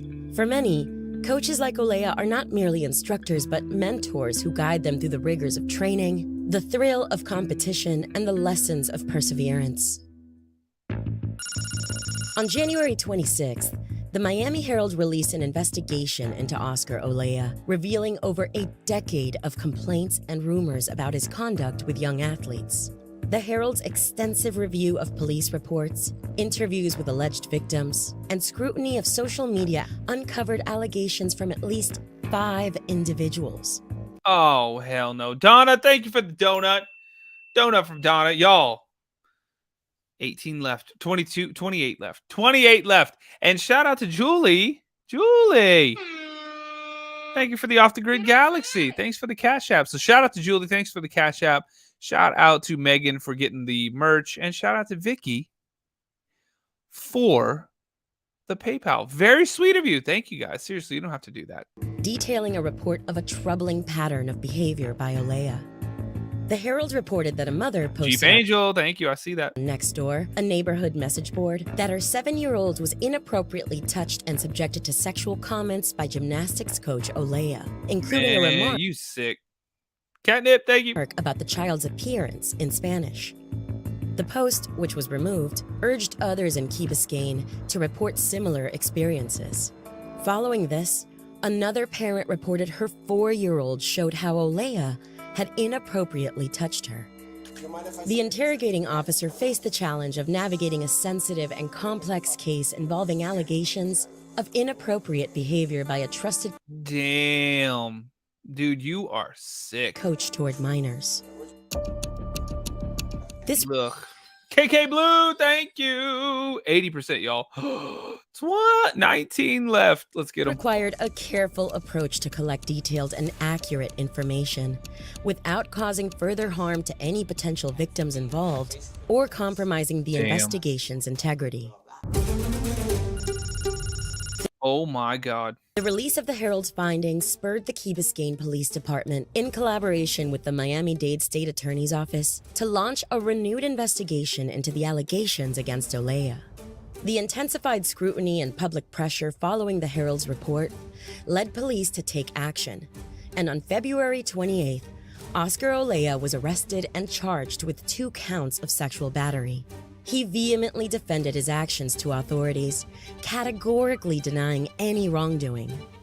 He asserted that his interactions with Oh my God. Violet Sky, thanks for the follow. the students, including AJ, thanks for the follow. any physical contact, were strictly professional and within the bounds of standard coaching practices in gymnastics.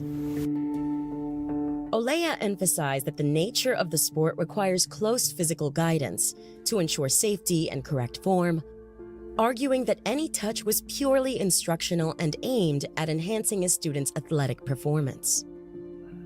He rebuffed the allegations as misunderstandings of the coach-athlete dynamic, maintaining that his Why the fuck you lying?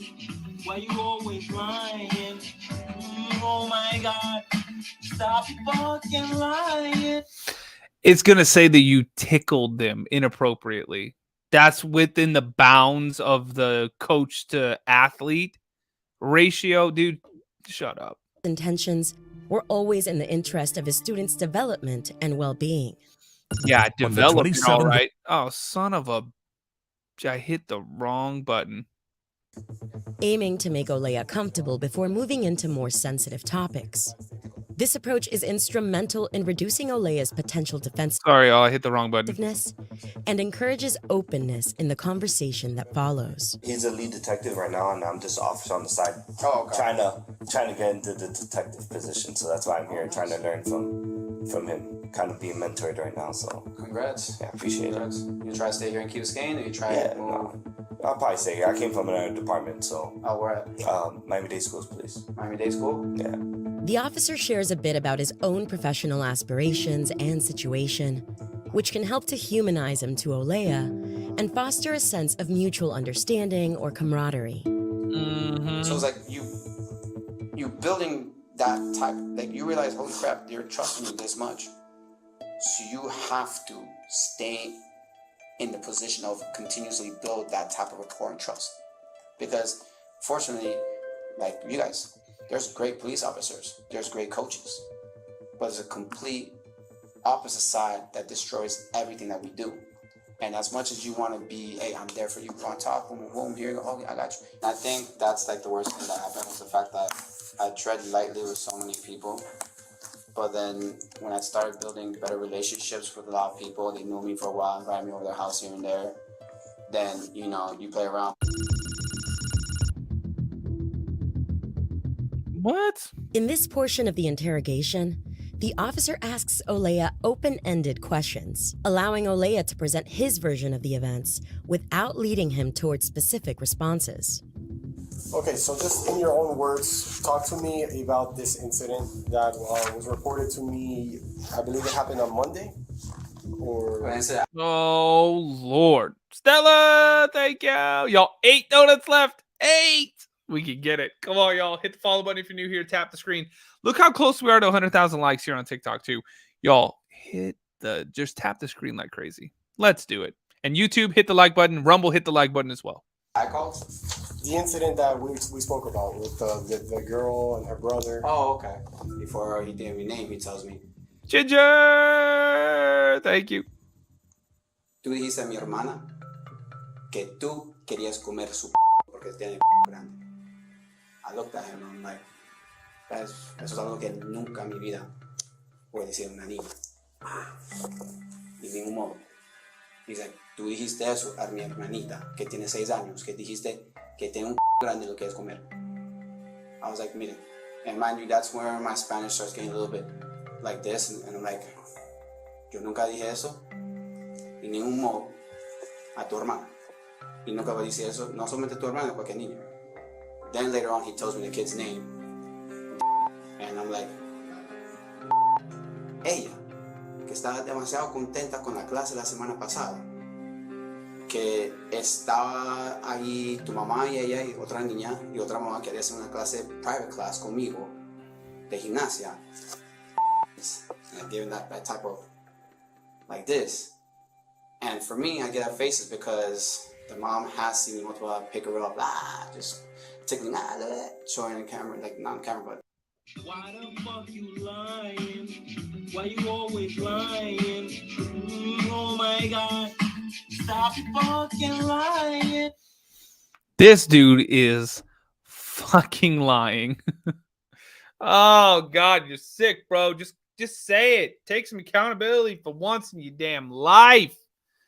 Oh, gee. Thanks for the heart me's. Angie, you did not just go 50% already.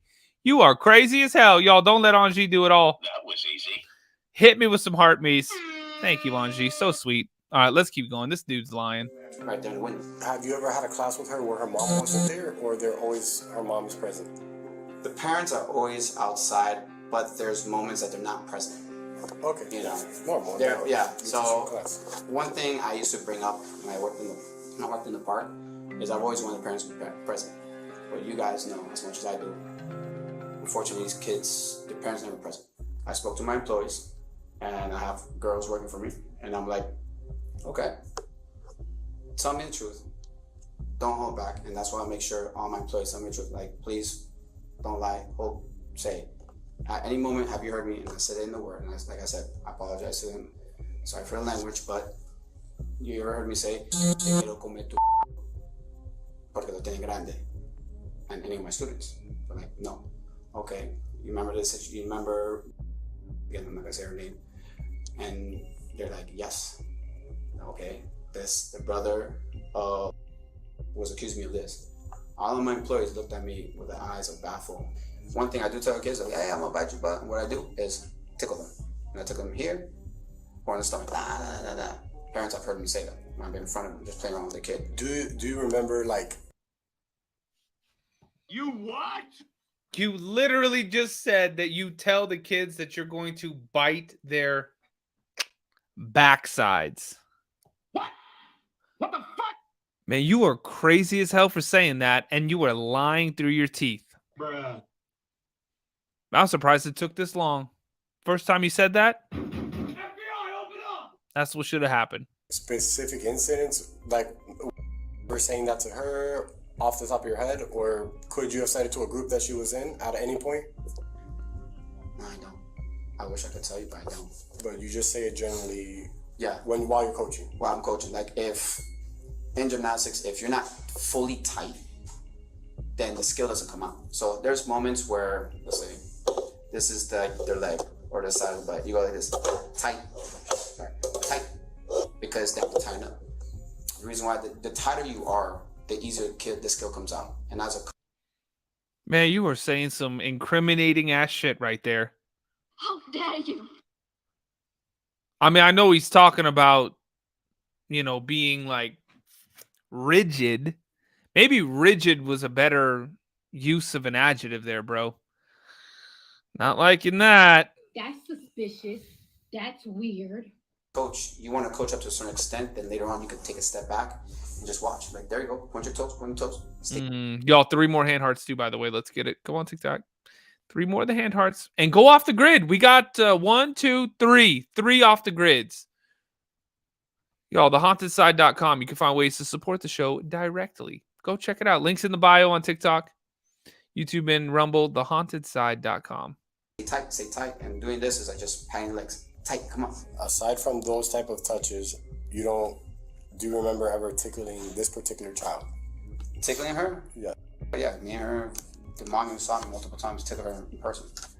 The tickling and the other stuff, is that part of like standard training of gymnastic coaching, or is that something that you think you do because you're animated, as you described? I do it because I'm animated, and at the same time I do it because it's built. You're a sick fuck, probably. My God, if I took my kid to gymnastics and the freaking coach was like, to bite you? I'll be like, oh, hell no. Immediately, hell no. Built a good reputation, not reputation, good rapport or a good vibe with the parents and kids, in the sense of like, oh, Coach Oscar is serious, but funny. He knows how to communicate with the kids when they're like the one that was crying a lot. I know how to go on one knee and be like, hey, what's up? What's wrong? You know, she goes, I want to go home. You what? Because her mom always drops her off and she always tears. So I know ways to go on knee and just joke around like, oh my God, you just farted, relax. But you know your mommy loves you. She's gonna come. If you cry right now, the class 1 hour will take about 45 hours. But if you just relax, the class will go quickly. And she'll start relaxing, like, just tickling again, go ahead. And she's relaxed. Or just, doing stuff like that. The only reason I always bring that up because my sport has a bad reputation. It has both. It has the fact of, yes, has been cases of people, molesting children. But there has been cases of people who have not done anything and been accused and lost their jobs. At any point, did you ever get the sense that she was uncomfortable with your interactions, or did she ever make any comments to you that she was uncomfortable? No. A young gymnast, merely 14, stepped into a world that promised to elevate her from an enthusiast to an adept athlete under the guidance of Olea, a coach 12 years her senior. Her journey began at American Gymsters in 2010. Here, amidst the vaults and beams, Olea suggested private lessons, ostensibly to hone her burgeoning talent.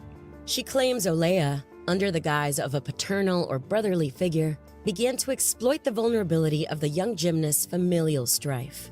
Oh my God. Her parents... She was fighting with her parents, so he tried to swoop in?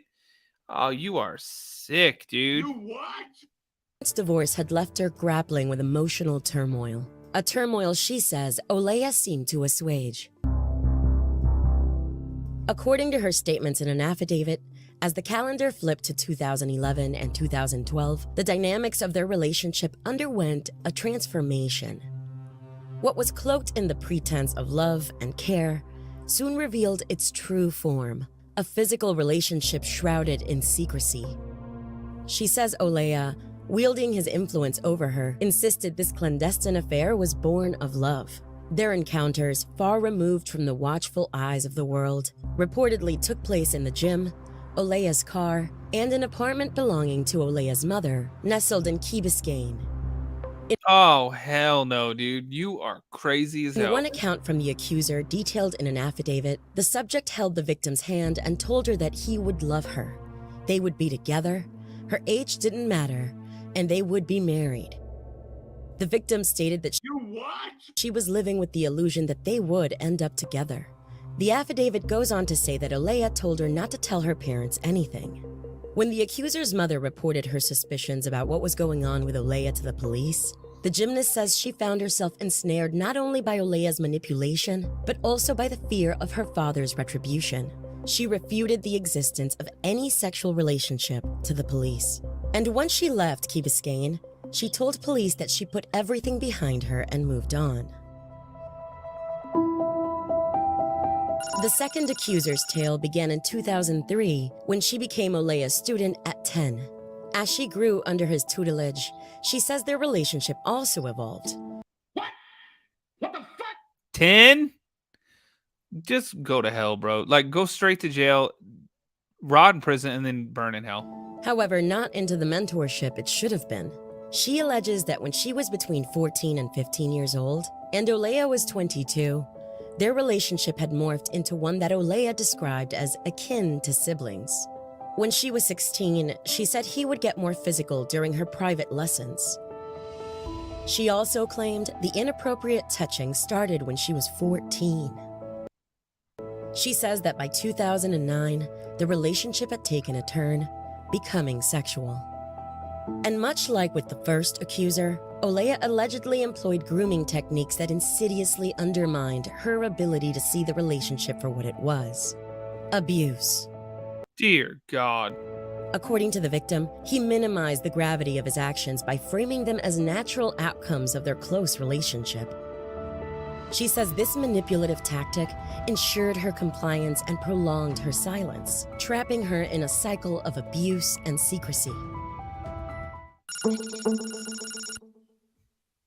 Well, sicko. When you say you tickle them in a playful manner when you're doing this and the parents question you about it, can you demonstrate what you mean by that?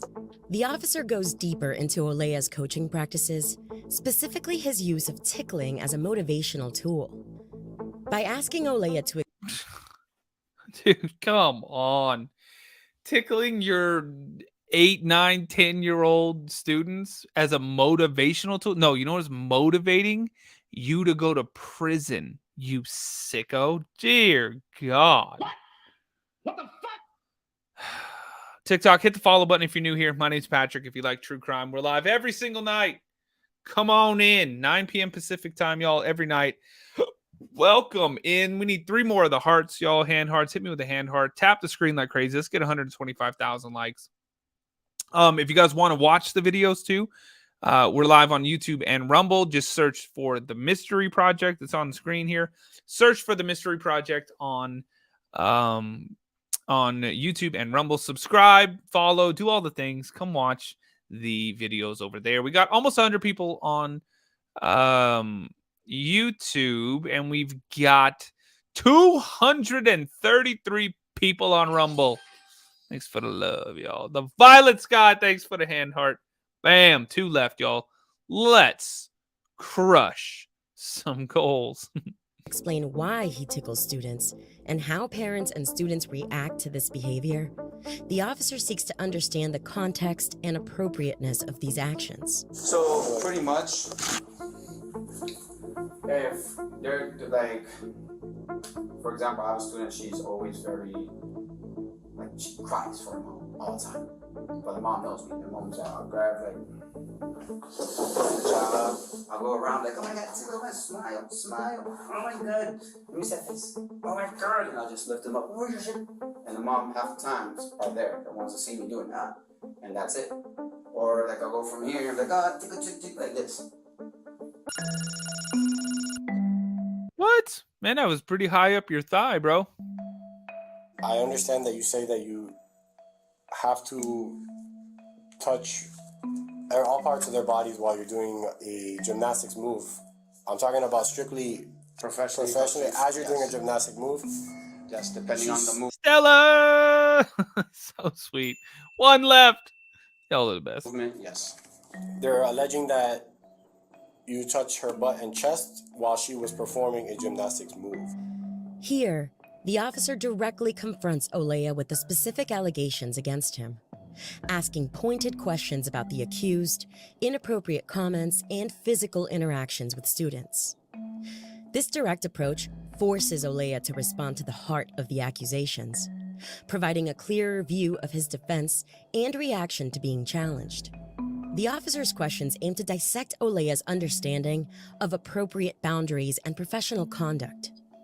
During his interrogation, Olea described his coaching style as hands-on, but insisted, yeah, no shit, you sick piece of garbage, that his actions were part of standard coaching practices and standard? Give me a damn break. Not sexually motivated.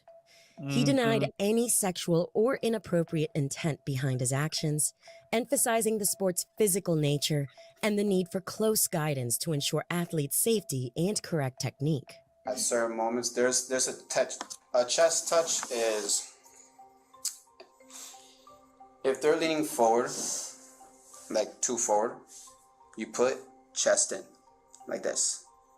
There's moments where, like, it's harder. I always tell myself, and I've had the conversations with my employees and other coaches, like, sometimes it's harder as a male coach to try to build that rapport with the kids and parents. Mm-hmm. When you're working at that with women's gymnastics. So do you ever teach classes alone, or your employees are always there with you? Now, before I did, due to the fact that it was very hard to find employees, but now I have employees working with me, and the only times that I did work alone would be the 2:30 Mondays and Wednesdays, and the private class. I have to now revert to be like, Well, I need you to understand that it's not just you. Look at our career and what the changes that have happened with body cameras and with protocols and policy. We've all had to go through that same adjustments. As the world changes, we need to adapt to the world. It's not just gymnastics, it's not just police, it's not just medical profession. The world changes and you need to change with it or get left behind. And that's the reality. Another revelation from the Herald's report came from a former co-worker at the Key Biscayne Community Center who alleged a sexual relationship with Olea.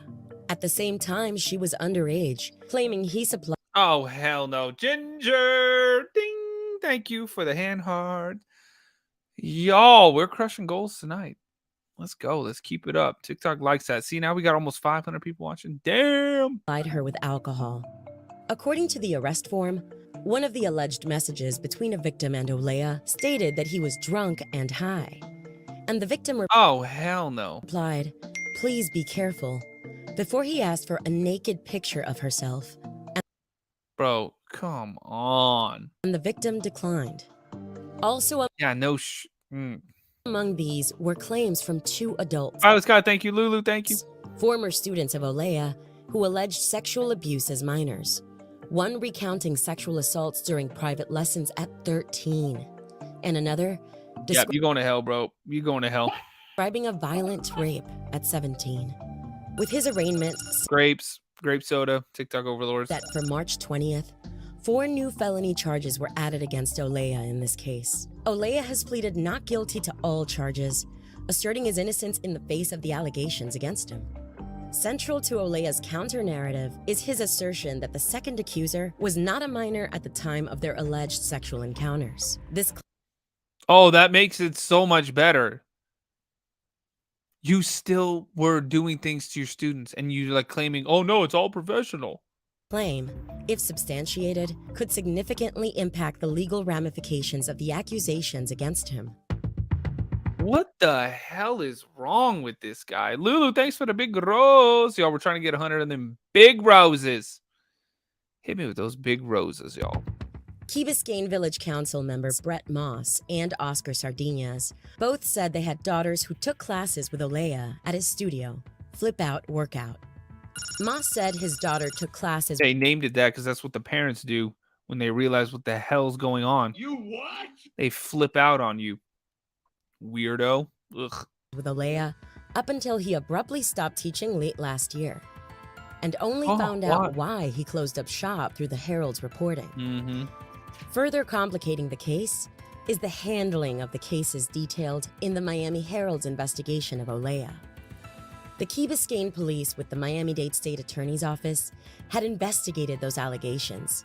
The decision at the time not to prosecute could be used in Olea's defense to argue a lack of a pattern of misconduct or to question the solidity of current allegations. While Key Biscayne Mayor Joe Rasco released a statement praising the teens for coming forward. Oh my God. Lulu, thank you. Julie, thank you for the heart me. You guys are sweet. Thank you. Brina, thanks for the heart me as well. Saying that it took a lot of courage.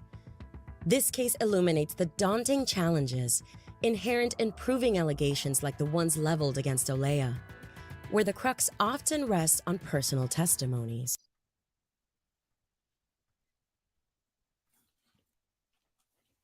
That was it? Oh, no. We got to know what happens to this guy. We'll have to do a little research. Y'all have to dig deeper and find out.